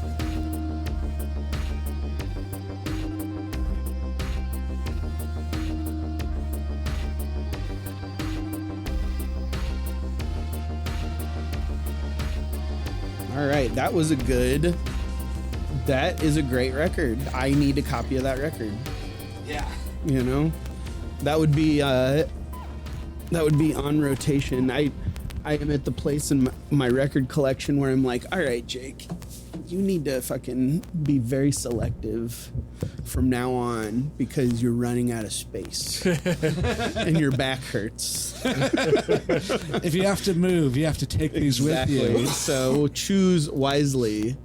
Yeah, with how easy it is to stream these days, it's kind of like I don't have to own the complete Kiss discography anymore, But since you already have it, you should. Yeah. I've been saying that before streaming services. Oh man, but you know who I like better than Kiss is Dinosaur Jr. Isn't that a nice segue? That was a great segue. So what you guys think of side B? Side B was fucking rad, and I have a hard time. There was a tune that came up where I said, I think this is my favorite song on there, and then the both of you pointed to other songs from the first record where I was like, oh fuck, wait, I don't know. Yeah, this was great record. Great, yeah. Great record. I think there wasn't a single moment on this album I was bored. Yeah, no. Yeah. Like I think I like side B a little better than side 1. But I think they're both great. Like I just think I like how weird the second side is. Yeah, the second side is way more experimental, which we'll talk about. You just sit tight, folks. Yes. We're gonna scratch that itch for you in just a second. But yeah, as a whole, like a lot of the same elements that were on the first side were definitely there. You had all of the like really inventive lead playing that would go from melodic to just like a drenching of feedback. You had the punchy power chord bass with a lot of fuzz. Oh, yeah. The bass lines. You had the perfectly timed drum fills. Like they're like it was the exact drum fill that was needed for the moment. And like I don't know at the point when Murph stopped having any feedback, but I don't think it was this early because he stayed with the band for a long time. Yeah. So I think at this point it was more original. involved. Yeah. Yeah, I'd say overall what I liked about this album is the two sides were very distinct. The first side had what I'll say, for lack of a better description, or structured songs, not completely. obviously. But this side, I think they got a lot more experimental. Like, not that there's not structure, but there just seemed to be a lot more like stretch out a experimental lot. soundscape. Yeah. It was a bit more loose, Yeah. like the song title. Yes. Oh, what? We've done 2 records this season that have had songs called Loose. So What far, are the other record? What's the other record that has a song called Loose? Funhouse by the Stooges, which is what we opened the season with. Right now I'm really firing on all cylinders with what I brought, because like the first album I brought for this season was Funhouse, and then after that I did Power in the Darkness by the Tom Robinson Band, and now we're doing this record. It's been A good run. it's I'm all not bangers. familiar with that Tom Robinson Band one. I It's- don't know about anything about that. It's like English pub/punk rock. You've probably heard some of Tom Robinson songs, like 2468 Motorway, Up Against the Wall, Up Against the Wall? Glad to Be Gay. Haven't. Oh, okay. I'd recommend it. It's, it was very it's some good. great stuff. Yeah. Check it out. It's funny because when I see the name, the Tom Robinson Band, like in print or something, the first thing I think of for some reason is like Gilligan's Island. Like I'm just imagining like maybe Robinson Crusoe. yeah, something like that. But it was some really badass rock and roll. Yeah. So far, I brought in "Crack the Sky" by Mastodon, and then we've already talked about Soundgarden. So Yeah. I don't know what I'm gonna do next, but If I was going to be involved in this, which, I would suggest "Here Come the Warm Jets" by Brian Eno. That's one of my favorite records of all time. We've had a few. That is a great record. I love that record, and I want to make Steve listen to it. So we will, we'll bring you back. We're going forward. We're gonna have guests bringing stuff more. Oh, cool, man. It's just like we've had one guest like be the one to bring the record going in like as their first appearance, but for the most part, it's like we don't want the guest to be the one who does that much work for their Yeah. first appearance. I get you. Since like being the one that knows the record is you kind of have to be the one that grounds the conversation more. Okay. And so and so like the one time we had the guest first appearance be the one where they brought the record, it was the Wayne's World soundtrack. And it was just like that's fucking great. and it was a lot of fucking fun. great and it was a lot of fun, but it was like that one we didn't need to be as grounded quite as much because there's just so kinda, much going on. Yeah, you could just kind of That's a great shoot the record. shit. It was and it started our ongoing arc of making fun of Eric Clapton. So we might as well put some Clapton shit talking into this episode Fuck too. Eric Yeah. Clapton. He sucks more than Kiss. And did you see that Hard Times that was like Clapton fans little nervous about the release of Tears in Heaven 2? Oh God, who did he kill now? Yeah. Ooh, we could like assemble like a worst band. We'd have like we'd have man. Eric Clapton on guitar, Gene Simmons on bass. Oh my yep. God. Who's Who's the word? Lars Ulrich on drums. And then you would have the Yeah. guy from Buckcherry as the lead singer. Yeah. I was gonna say somebody from the band Trapped. That's in the same category as like the Buckcherry, Trapped, Five Finger Death Punch kind of genre thing that we were talking about earlier. I don't like judging people for their listening preferences, but sometimes. Yeah, I'm not judging the people that listen to him. I'm judging the people in the band for the lack of responsibility. No, I'm joking. The only person I've known who's actually liked Trapped was a person I was pretty sure was a fascist of some kind. Though. So I'll judge there. Yeah. Trapped. I don't know any of their music. I wouldn't be able to pick them out in a lineup. They had this really annoying earworm of a song where he goes, "Back up and I'll take you on." I like your version better. Headstrong. I'm headstrong. Yeah, that one. Yeah. Yeah, I like your guys' version a lot better. And that's I've seen them. I've seen pictures of them playing their shows recently, and it's like I've played to bigger crowds than that, so nobody cares about them anymore. Yeah. Like I think our crowd last night was bigger than some of the pictures of the crowd I've seen for Trapped. And the crowd last night was buying toys for children who otherwise wouldn't be having Christmas. So That's really nice. yeah, we played Punk Rock Saves Christmas last That's night at the fucking time cool. of recording. We saved Christmas, guys. We saved You Christmas. did it again, you sons Yes. of bitches. God know, bless us, everyone. They're always talking about how there's a war on Christmas, and then us And then two leave commie it to bastards the saved commie it. Yeah. Tico bastards. to save Christmas once again. There were multiple commies playing at that show. Yeah, yeah. Toy drives have kind of a communist vibe to them, you know what I mean? They definitely do. It's no wonder that, anyway. Well, look at all that red that Santa wears. And he gives away toys. Yeah, right? Santa's definitely The guy looked... Jesus was a socialist and Santa's a commie. Yes. Santa is pretty much Karl Marx. Yeah. They have the That's what happened to Karl Marx. Yeah. He became Santa Claus. No, because Santa's got elves. So Santa's a little bit of a capitalist fucking prick. I mean, look at my T-shirt. Could you tell if this was Karl Marx or Santa? Tis the season. Yeah.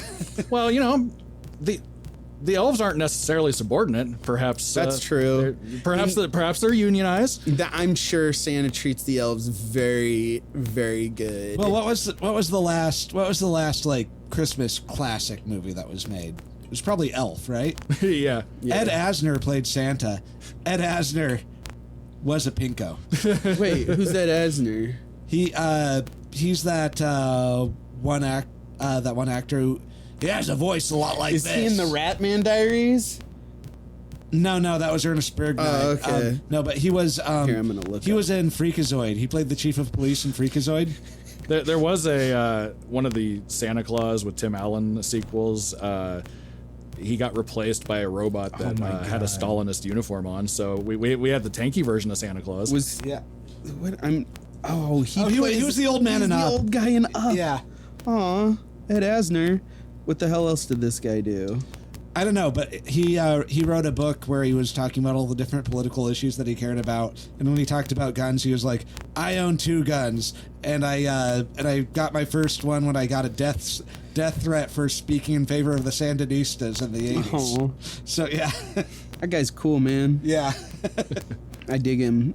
I'm a fan. And like I said during the Slipknot episode where he had the anti-gun song, is Socialist Rifle Association. Yeah. So yeah, Ed Asner is cool. But speaking of things that are cool, like Raisins by Dinosaur Jr. Raisins by Dinosaur Jr. The opening track of side B. This one reminded me of Sonic Youth. This song this song is a very punctified, upbeat version at the very beginning of Disarmed by the Smashing Pumpkins. The chord progression's the same, and I always see that Billy Corgan guy talking about like these bands from the 90s that were like, okay, yeah, but then listen to our song, and then the guy that's hosting is like, oh my god, that is your song, and then like, no, it's not Billy Corgan. There's this whole fucking history of rock and roll music that led up to you.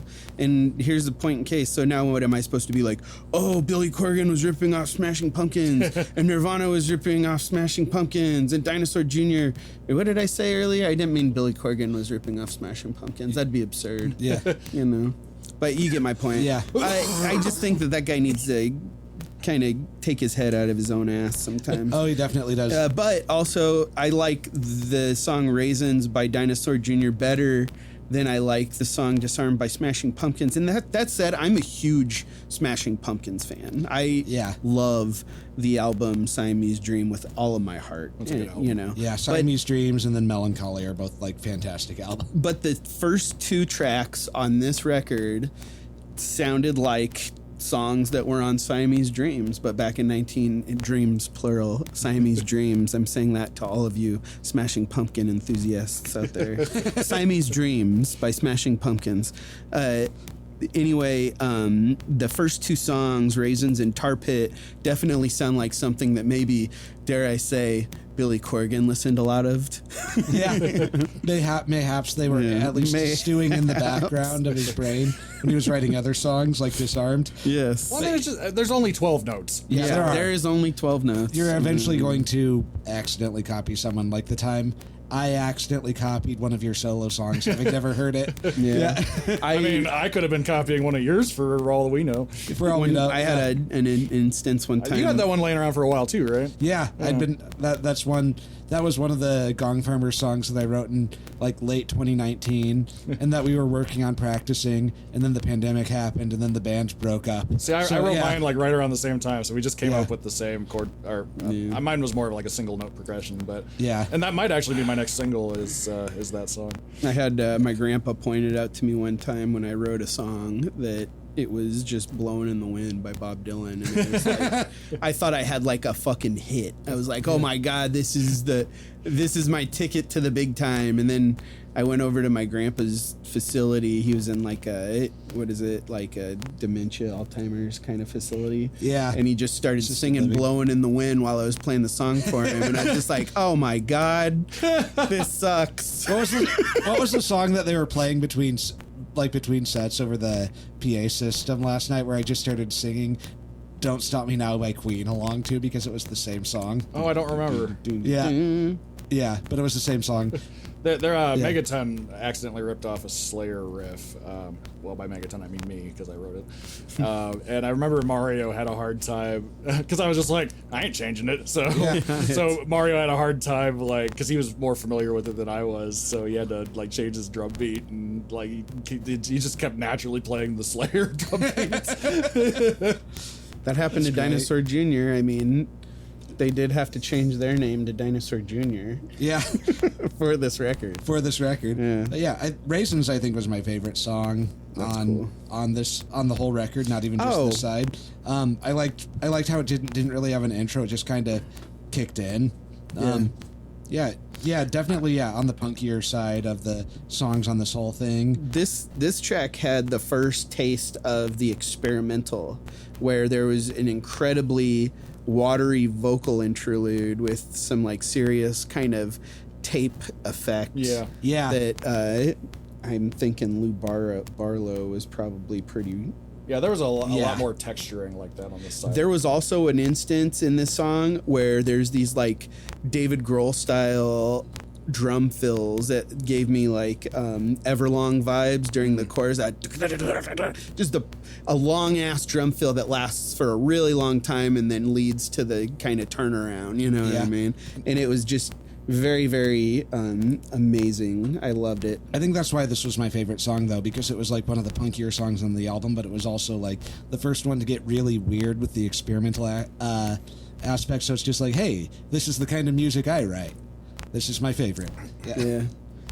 Tar Pit was great. I liked at the beginning they were doing kind of like a more like standard like melodic guitar introduction, but then like in between like the measures, just like this enormous drum sound would kick in, which sounded like it was like they put a lot of reverb on it, and then just like had Murph like play it multiple times and like layered it on top of each other. It was just like, you know, this nice pretty little guitar part, and then boom.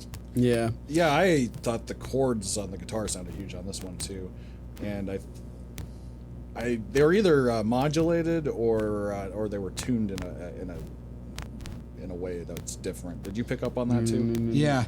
I also liked how it was, as a whole, the mellowest song on the album, except for the last one, which we'll get into later, but like the mellowest song of the ones where all the band members are present and all doing their things. Yeah, it was like I also have Smashing Pumpkins vibes on this. It sounded like one of those tunes that you could like overdose on heroin to. You know, like it was really nice. But in contrast to that, though, like the guitar solo at the end that was also going over some vocal stuff, like the really long one, it sounded like screaming. Yeah, there's a huge like feedback wash at the end. It's like it's pretty rad. It's very stony. It's like it really was like the audio equivalent of a tar pit. Like, oh, I'm singing. It's kind of felt like that. It was like I always hate when somebody is like, oh, did you ever listen to that Grateful Dead live in Madison Square Garden in 1984? It's life-changing. And then you listen to it and you're like, this sounds like every other fucking Grateful Dead live album that I've ever heard ever in my life. And then they do that like feedback thing, and it's just kind of forced when they do it, in my opinion. I'm putting that little in my opinion on there. But then when when Dinosaur Jr. does it, it's okay for me for some reason. And I don't understand, and I can't explain it. So too bad. They know how long to keep these things as part of it. Like, Yeah, it wasn't faded out. Yeah, this wasn't a 40-minute song. Yeah. First time I heard Grateful Dead, I was pretty perplexed. I think for the same reason that some people get perplexed by Kiss, because I was expecting, based on like their imagery, I was expecting either like heavy psychedelic music, more in the vein of like Hawkwind, and I got like country rock. Yeah, Grateful Dead sounds like a metal name. Yeah, I remember seeing that name when I was young and I was learning guitar. I would see the Grateful Dead, but it would be like in the back of the guitar magazine where you could buy like t-shirts and posters and bandanas and tapestries and shit, you know? Yeah. And so I didn't see any of the band members and I didn't know about their following. All I saw was the skull thing, and I was like, oh, fuck yeah, heavy metal. Yeah. I'm going to love the Grateful Dead one day. And I did, and now I'm embarrassed by it. I wonder if there's a Grateful Dead cover band that plays Grateful Dead songs in death metal style. Or at least in like Deep Purple psych rock style. There are Grateful Dead bands in Omaha that I like better than the Grateful Dead. I like the Grateful Dead bar in Omaha even. Yeah? Yeah. Is that there's two of them, and I think they're owned by the same guys, and they're really The nice one in guys. Benson, yeah. Yeah, the Shakedown Street. Shakedown. I haven't been to the other one. Yeah. Shakedown Street, the album by the Grateful Dead, and this is coming from a guy who used to be a Grateful Dead fanatic, but then I had to quit using drugs.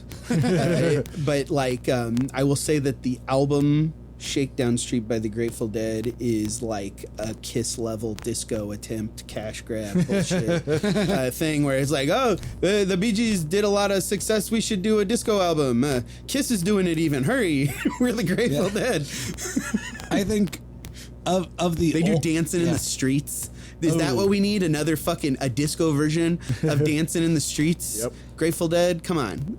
I think of the rock bands that did disco, the best one to do it was probably Blondie. Yeah. Because they were a newer, younger band who are more like in tune with like the underground disco stuff, because they were part of the underground punk scene and were also like probably like knew the disco people were going to it. It was more organic. I never really put the word disco to Blondie. Heart of Glass. Yeah, you know, Atomic. like I never really like it. Never dawned on me that that's what was going on. But now I'm sitting here like, oh fuck. Yeah. But I love Blondie, and I Yeah. still like them, and I think that is an appropriate descriptor. So. Yeah. Dave and I did a disco song in Lucid Fugue, but Dave delivered the vocals in a punk delivery, and so when You pissed a lot of people off. yeah, with it. I tried to pay to get it promoted, and almost every single one was like, "This is cool, but we have no way." We don't know how to market this. Yeah. Whereas when I distributed my solo single, Lucid Fugue. I got plenty of different. That's the group name or the project name? Yeah, that's our long running, more like instrumental ambient thing where we occasionally do songs That's cool. with vocals. That's yeah. a good band name. Yeah. That we had one song go viral in like Florida and Reno, Nevada, and we don't know why. We think someone put it on a stream, but it was one where we were making fun of people with annoying tech questions. With annoying tech questions? Yeah, it was born out of frustration at work basically, but it was just like we recorded like myself and then our third member Dan's wife like acting out like annoying tech questions that you get at work, like, can you do it for me? I'm computer illiterate. What do you mean? Double click twice, like that type of stuff. Okay, I'm And not just- that bad. And then we just kind of looped it and put like this annoying beat behind it. And then we had like an earworm of a flute solo in the middle. Earworm of a flute solo. That is just. And I get angry every time I think of that flute solo because it's both really catchy and really annoying. I when I get stupid tech questions at work, I get that flute solo stuck in my head. That's awesome. But yeah, it was. It's probably the most relatable Lucid Fugue song. Yeah, most of the rest are probably like lyrically too abstract for anyone to relate to. Like we have an instrumental called "The Culture Industry," so like it's that kind of band. Culture industry. Yeah. Is that an homage to Adorno? Yep, it was a reference to Adorno. That's awesome. We did a little live a single EP where it was our only live performance. And I paid for some Facebook advertising, and my favorite comment was some boomer said, "It sounds like somebody left your sampler on for too long." Yeah, that is such a boomer thing to say. Even, Yeah. You know what I mean? Like, you have to be at least 60 in order to make that claim. Yeah. And then, like, our theme song for this podcast is a Lucid Fugue song called Non-Euclidean Pornography. Non-Euclidean. Which he couldn't use for his work podcast because it had the word pornography in it. So they had to use Trapped in Amber instead. Yeah. Oh my God. Which is our normalest song. Non-Euclidean pornography. Like, That's fucking great. It doesn't have like real lyrics. Like at some point we have like a heavily modulated people singing, you know, like the "We Have Such Sights to Show You" thing from Hellraiser. But like the premise behind the song is finding internet porn that breaks your mind and destroys your body, like in the movie Hellraiser. I feel like I've lived that one out. Yeah. I always skip that genre on Pornhub. Yeah. Non-Euclidean. Just because. Unfortunately, for me to be able to break my mind with pornography now, I got to put my goddamn driver's license in because we have politicians that suck. Or you can download a VPN. Shut up. Oh, we don't want them to outlaw VPN, so we probably shouldn't talk about it. Yeah. Because, you know, Nebraska politicians are listening to this podcast. Oh yeah, Ricketts is gonna be like, "That's it. I'm not listening to this podcast anymore." These guys are a little too far leaning for me. Yeah. Oh man. Well, if we didn't lose him when I made the joke about Stalin killing landlords, Yeah. I'd be very surprised if he made it this far. Next track was "In a Jar," which in a jar. I love. How that can one. the door be ajar? Yeah. Which it was like more of a straightforward alt rock song. It was one of it was the most vocals forward song out of any of them. Yep. Like he was singing more than there were like guitar solos. Yeah. If this album was on a major label, that would have been the single, I think. Yeah, well, I don't know. I think that there were parts of the song that would have been very palatable in that regard, but then there were other parts of the song that weren't as like it didn't just like it got like super I don't want to say poppy, but just it was so fucking cool. This was my favorite song on the album.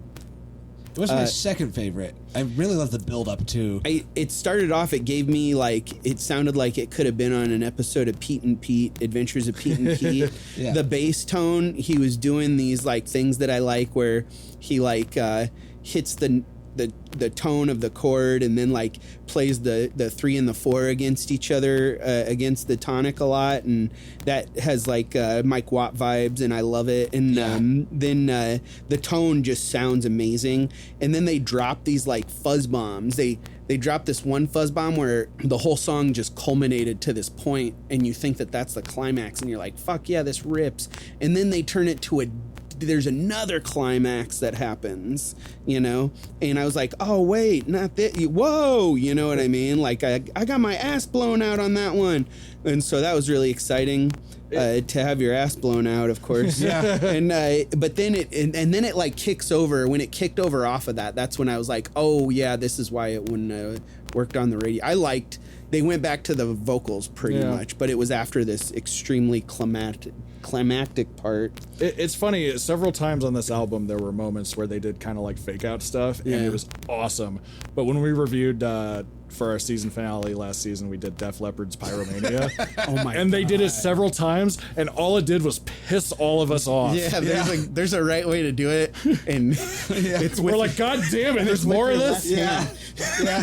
That's a insensitive Def Leppard joke. Yeah. We made a lot of those. But yeah, I liked the vocal melody in it quite a bit. Like, and then I liked how There's a lot of frustration in it. Yeah, and I liked how much of a straightforward like rocker it was in some regards. And if I were to put the song on a mixtape for someone I wanted to hook up with, if I was still single, this would be the one I would go with. Right. Yeah, this was the one that we could have been something, Dave. Yeah. Yeah, this one was the one that felt the most. Now I'm just picturing you with a boombox standing outside somebody's window with Dinosaur Junior in a jar playing. Yeah. Instead of a boombox, you have your vinyl copy. Yeah. Oh my god.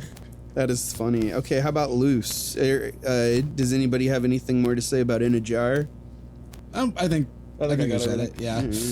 Loose is Lou singing, and he sings way less lazy than and I'm not saying lazy in a negative way. I love the way J Mascis sings. It's very late to the draw. It which delivers I the really emotional like. frustration. And it's got a real serious it led to a lot of stuff kind of situation. Yeah. I can see why somebody wouldn't enjoy it, but I think it matches the tone. The impatient do not like J Mascis' singing style. They're like, finish the fucking story, man. Lou Barlow, just his attack is more aggressive when he sings. That's the only way you can really distinguish him from J Mascis, is that he's a lot more articulate and quicker on the draw. Yeah, I think I noticed it was a different singer, but I could see how a casual listener probably wouldn't even notice. Yeah. Well, and Lou, like all three of the members of the band came out of hardcore punk before they kind of settled on, hey, this is the sound we want to create. Let's do something a little weirder. Something I could sit down to. Yeah, and so like when on the songs that Lou sings on, you can definitely tell more of, like in the vocal delivery, more of the hardcore punk influence. Like it's the kind of thing you would expect to hear from a lot of the other bands that were on SST at the time. Yeah. And he does it really well. That it wasn't meant as an insult or to say it's generic or anything, because it's still a really interesting song that has a lot going on, but it was more of a standard like hardcore punk vocal delivery. It was also definitely a moshing song. It was a high energy, let's get really sweaty and slam into strangers while swinging our fists around type of thing. Well, it sounds a lot like what early Soundgarden was making right around the same time. It reminded me of that their first one. But I loved the high energy guitar intro on that one. Yeah. Which, I mean, I've said for a lot of the songs on this one.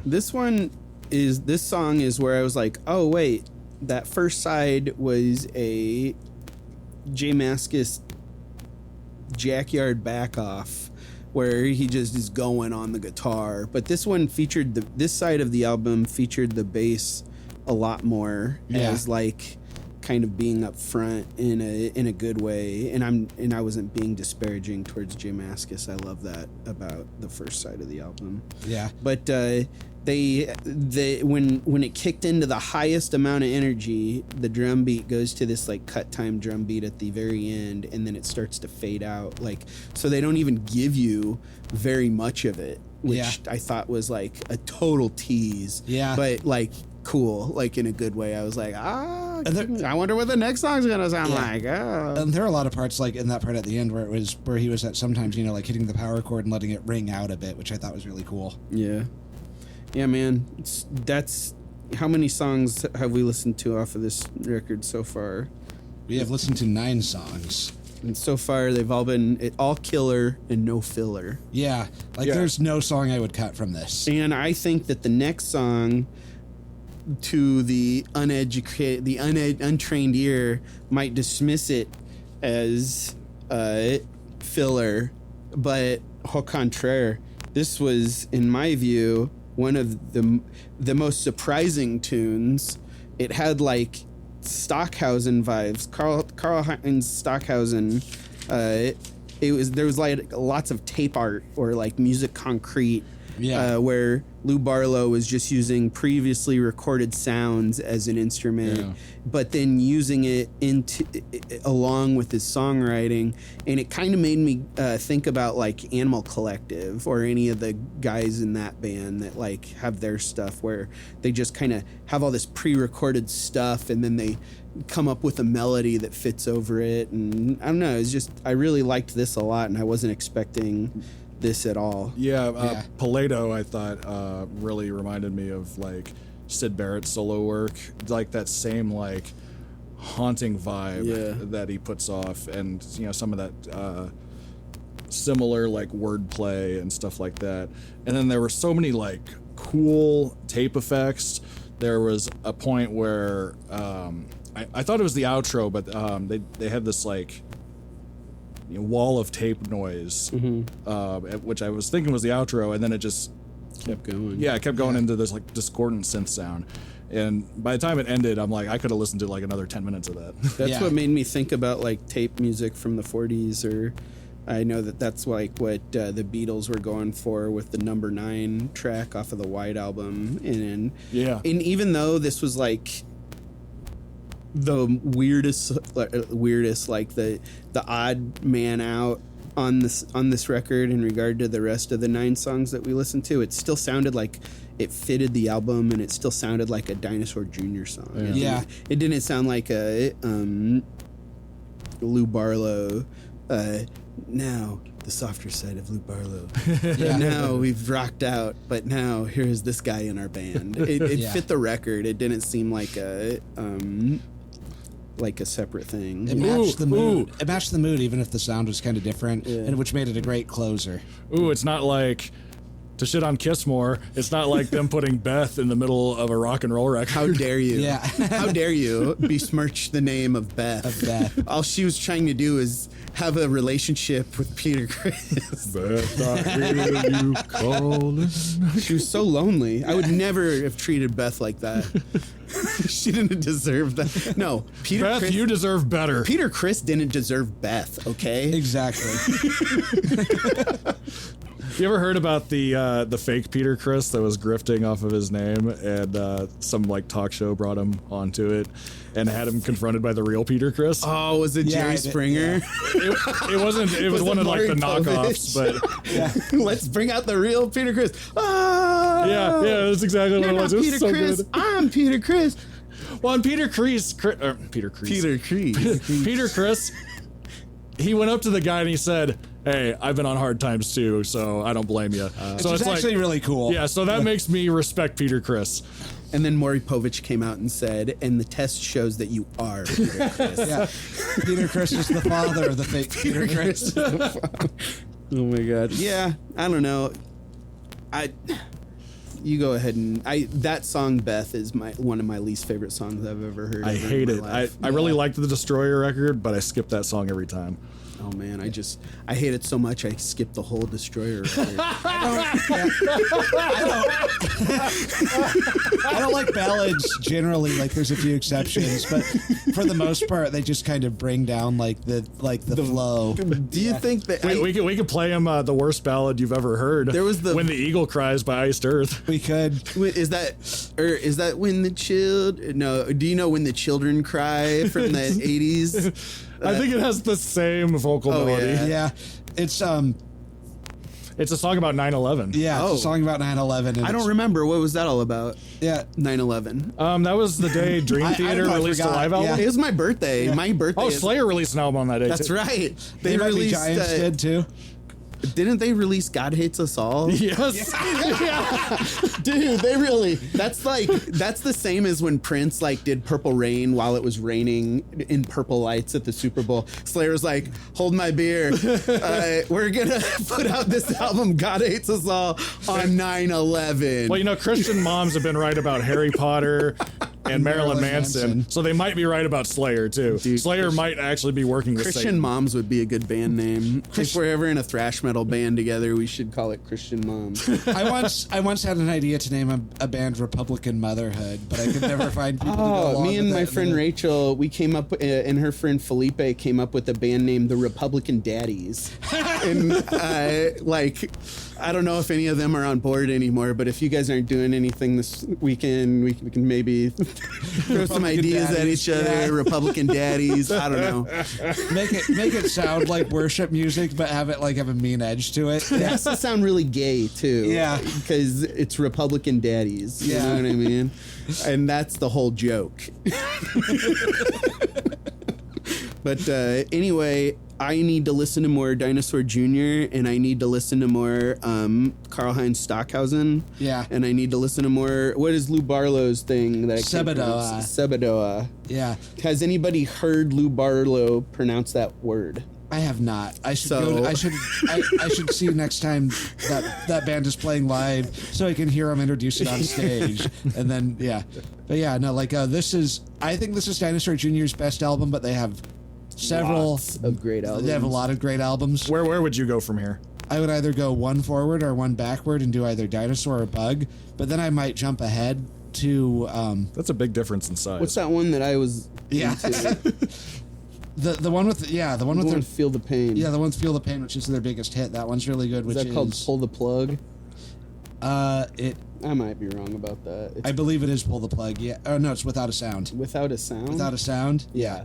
Without That a album Sound. fucking that Yeah. I love that album Yeah. so either, much. Yeah. Either jump ahead to that, or another great one that they had was Green Mind from '91. All right, Dinosaur Jr. I'm a believer. Yeah. I am a Dinosaur Jr. fan now. And Yeah. I was a Dinosaur Jr. fan back when I was in junior high school. And I just had the one record, though. And then I just kind of moved on. I think that's when I started becoming hippie Yeah. and started to, like, do a lot of drugs and listen to a lot of fucking jam band shit that I know other people like jam band stuff, so it's not a judgment on those people, but it is a judgment on myself. It's a me thing. Yeah. You like what you like.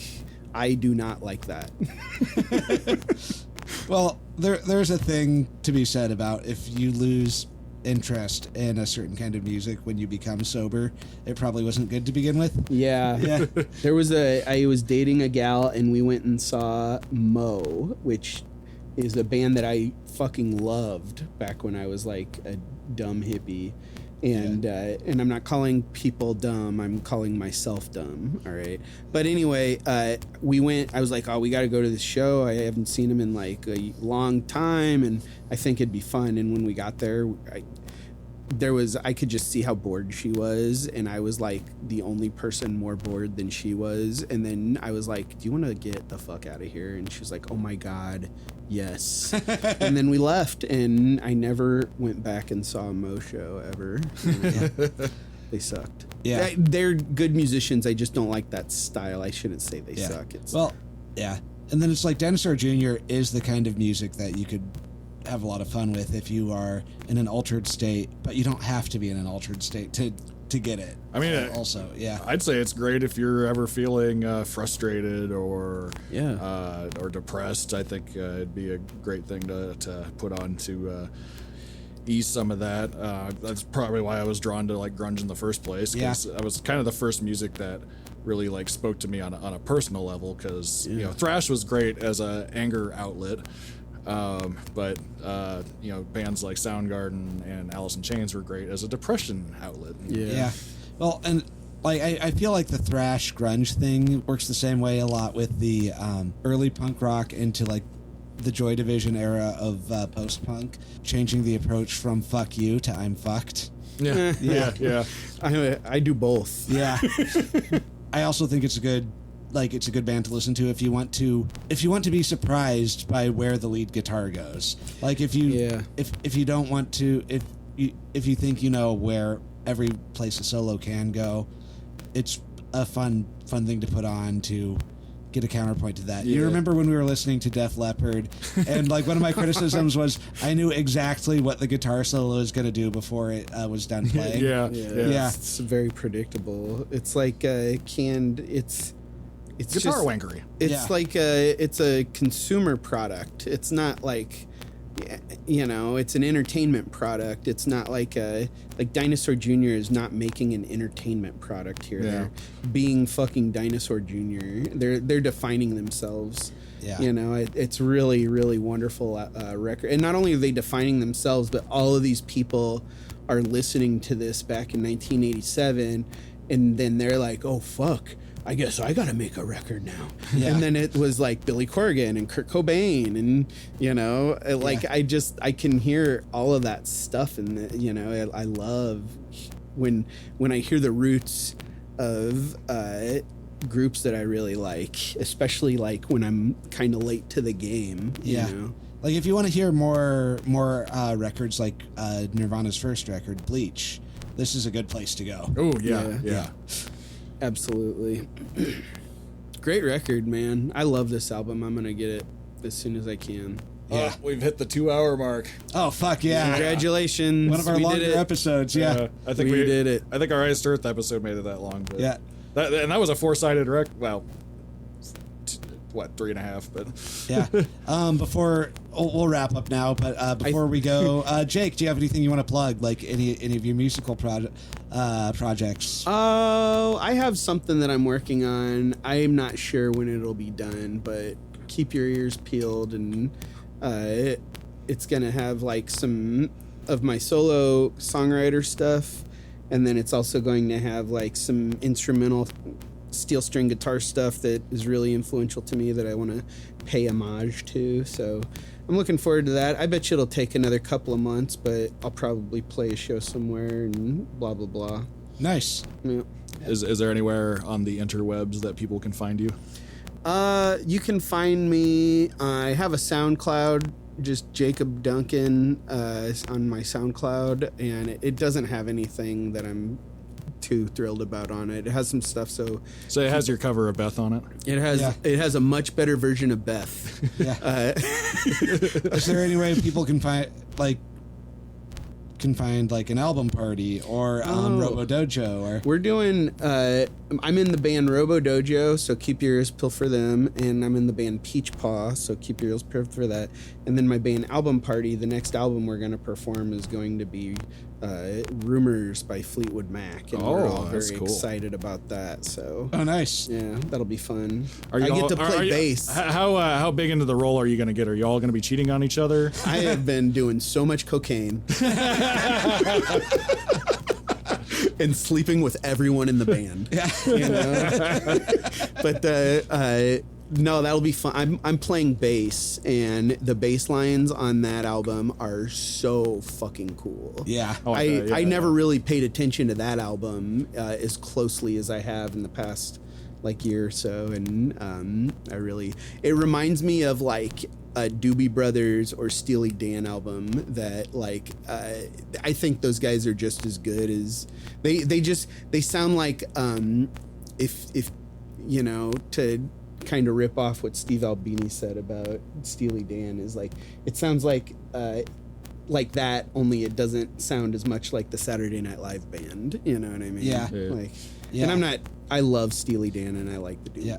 I kind of Well, like the Doobie Brothers, but one I of- love Steely Dan. One of the Did things you know that sets Steely Dan's named after a dildo? Yeah. I did. One of the things that I think sets Fleetwood Mac apart from like the Doobie Brothers or Steely Dan is there's like more like angst, more pathos and like the Yeah. vocal delivery and in the lyrics. So that does make them pretty interesting. I know that a lot of people really like Michael McDonald, but I never liked Michael McDonald, and I think it's because my parents, when I was growing up, it was like, you know, you can't like the things that your parents like. It's no disrespect to, and I know he's a good singer and stuff and was on a lot of records, but it just reminded me of like kind of the music that my parents listened to that I didn't like, and so I think that's part of it. But then Fleetwood Mac was the same way, where I was like, God, do we got to listen to another fucking Fleetwood Mac? But then when they did that live thing in the 90s on MTV, I remember watching that and just being like, God damn, that drummer is so fucking good. And then that kind of, and then Stevie Nicks' voice will legit make me cry. Like, I have definitely been listening to Stevie. She's just so soulful,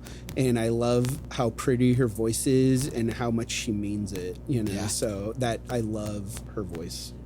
Was the last album party cover record, was it The Downward Spiral by 9 Inch Nails? It was. That was the best. That was so special to me. Yeah, and that's one of the things I like about album parties, just like how over the place you're willing to get with the albums you cover, like from beginning to end. Which is also why I think you're a great choice as a guest for this podcast, because you know, like you get albums, you know, like albums are things that need to be listened to in their entirety. In their singularity. Yeah. Not just this song or this. That's one of the things I don't like about Spotify or streaming, is that everybody is just like, well, what song do they do? And I'm like, why don't you just listen to the full record, man? These guys made a whole record, you know? We used to... They paid attention to what what order they put the tracks in for a reason. Yeah. So There's a flow. I know what you should do for album party. What's that? One of the candidates that's been called one of the worst rock albums in history, and it's not. What is it? Lord Such and Heavy Friends. I'm not familiar with Lord Such. You should and look it Heavy up. Friends. Lord Such and Heavy Friends? That sounds like Lord Such. Oh, do you mean Lord Such and Heavy Friends? And heavy friends like Jimmy Page and John Bonham and Jeff Now, Beck. this looks like it ought to be the best fucking album ever. It's Because- great. It's Yeah. Everybody said it was terrible, and and I bought it as a joke, and we all liked it. Yeah. Jeff Beck is my like fucking guy. He's my dude. Jeff Beck is like the guy. Like he's the best guitar player. Yeah. He's better than Eric Clapton. No disrespect to Jimmy Page. I love Jimmy Page, but he's no Jeff Beck. You know what I mean? There's a Dick Cavett where he asks Jimi Hendrix. He's like, so there's some who would say that you're the best guitar player that ever lived, and Jimi Hendrix gets really humble and he's like, nah, I'm the best guitar player sitting in the seat. And then Dick Cavett's like, well, who do you aspire to be like? And he said Jeff Beck, and then he said Billy Gibbons, the guy from ZZ Top, Yeah. because they were opening for the Experience on tour with Jimi Hendrix at the time, but they weren't called ZZ Top at the time. But I listened to an interview with Billy Gibbons where he was kind of talking about all the time he spent with Jimi Hendrix, and it was on the Mark Maron podcast. And Mark Maron was like, was Jimmy like a crazy partier like everyone says he is? He's like, no, man, the crew was insane. And he goes, but me and Jimi Hendrix would like go back to each other's hotel rooms and try to lift Jeff Beck licks off of his records, you know? So I always thought that was like, oh, okay, so I need to listen to more I need to listen to more Jeff Beck. Jeff Beck's great. And then Yeah, I love need to him. listen to more Billy Gibbons, and I did go through a ZZ Top phase. Then I will definitely do that again Yeah. sometime. ZZ Top's great. Yeah, I love him. But the main things you need to know listening to this album is that people have called it the worst album of all time. It is, and that it is actually really awesome. And then the people who are involved in it. And then This is And then learn to cover it, and nobody will come because nobody knows who Lord Such is. yeah. that's John Bonham and Jeff Beck on the same record. That is stupid awesome. Yeah. Look at the lineup on his live record. Lord Such, who the fuck is this? Okay, whoa, this one. We could have you on when we eventually do that live record. Good lord. We'll definitely need Sean too, since he was on the one where he did the radio Hands one. of Yeah. Jack the Ripper. Yeah. And then you get on the album cover, ladies and gentlemen, you are being slashed by fucking Jack the Ripper. They figured it out. It turns out Jack the Ripper was Lord Such the whole time. The whole time. Keith Moon, Richie Blackmore, which is a name I'm familiar with, but I can't put my finger on it. Deep It's Purple. Deep Purple. Noel Redding, Matthew Fisher. What's he? He probably goes fishing. That like I knew the first three. I didn't. That know was that. one, he was one of the 12 Fishers of Men. Yeah. But then Brian Keith is a name that I can't put my finger on either. But yeah, this guy has like a Lord Such, huh? All right. Yeah. Give it up for Lord Such. Worst voted worst album by random BBC people. I don't know what I the want to context- hear who these people are. What are they like Kiss fans or something? Our theory, like we talk about this in our episode about it. Our theory is like the production style, and then seemed a little dated at the time. What years are we talking? 1970. 1970? Yeah. It sounded more like the stomping garage rock that was a little like before that time. But I think it really works as that kind of album, and people at the time were like, "Oh, this is we expect more from the guys from Led Zeppelin," and yeah. Yeah, that sucks. And so it's like Jimmy Page not working with a lot of overdubs, so it's a much rawer, but it's a great album as a result. It's raw and Yeah. loose, but yeah, it kind of has a proto punk vibe to it even. Yeah. That's cool. I'll have to check out some Lord Such. I don't know that the name helped his cause. He was a shock rocker before like his albums. Like he did a bunch of singles about like Dracula and Jack the Ripper and stuff. Oh, okay. And then yeah.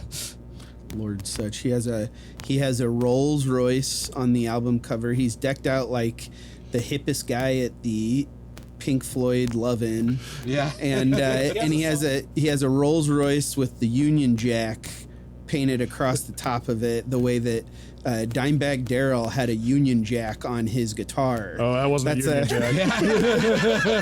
That's a joke. that was another flag with X designs. Yeah. Why are all these people upset with the Brits? Yeah. You know, I don't get it. What's funny is on that album, there's a song called Union Jack Car, and Dave wanted to hate it, but it ended up being so charming that Yeah, it was one of the better songs on the record, honestly. One of my first bands ever was called Union Jack, and we didn't even know what that even was or meant. It was just the name that we named it, and I remember like my parents and my aunts and uncles being like, "Why'd you name your band that?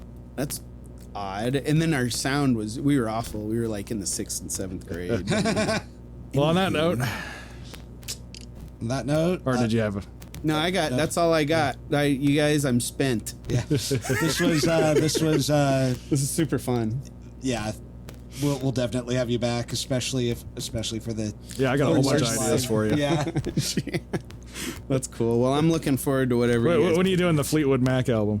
Well, we don't know. We're trying to wrangle everybody in for rehearsal. It's pretty close. Maybe around the time you do that, we should review Rumors or something. Oh, that would be fun. You yeah. could get my whole band here. That'd be great. We Oh, could- yeah, do like I a have the tie-in. capacity to do it. Yeah. That's cool. But yeah, I'd love to talk about that record or any record. I'd even come and listen to a Kiss record with you, and I'd be a good sport. I'd try to find something nice to say about every song. All right? Well, we'll have I said try. Try. We have you and Sean together for a Kiss episode, I think. and Doug, so we have somebody saying something nice. Yeah. Just a big old Kissapalooza. I have some friends that really like the band Kiss, and it's kind of like it's nicer than when you go to Thanksgiving and one of your uncles is like a racist or something. It's like nicer to have friends that like Kiss than the alternative. You know what I mean? Better to be a Kiss fan than a racist uncle. Yeah. Yeah. Which, Although I Gene sense Simmons, that there's a looking at big you. big overlap Gene there. Simmons, So. I'm looking at you. Yeah. Not to be racist against Gene Simmons. Sorry, Gene. Sorry, Gene. Yeah. But yeah, we have been Side 1, Side B with Dave and Steve, and this is Jake with us, Jake Duncan. I'm Jake Duncan. Thank you. This was a lot of fun. Catch you on the flip side.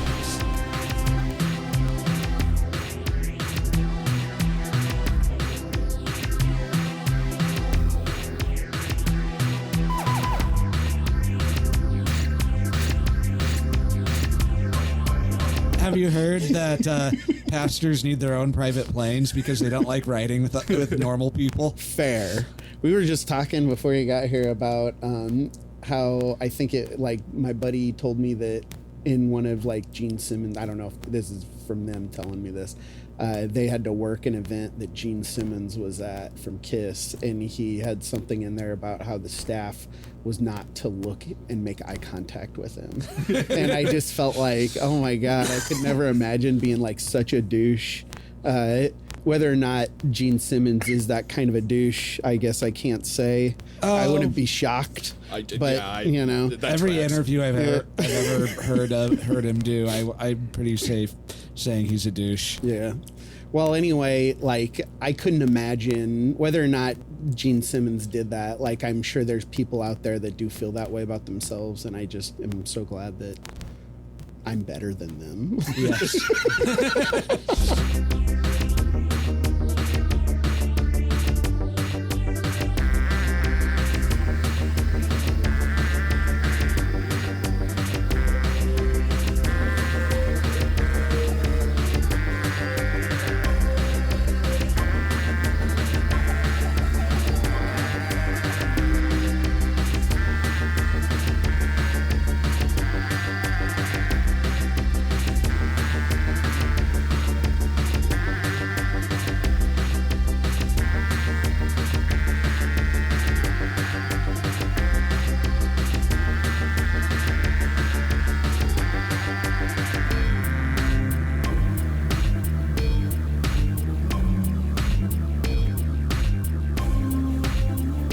Side 1, Side B with Dave and Steve is a Fleet Goof Studios production. You can find us on Instagram at KillRockMusicSWS and Dave_Diction. You can find us on Bluesky at KillRock Music and Beastmaster General.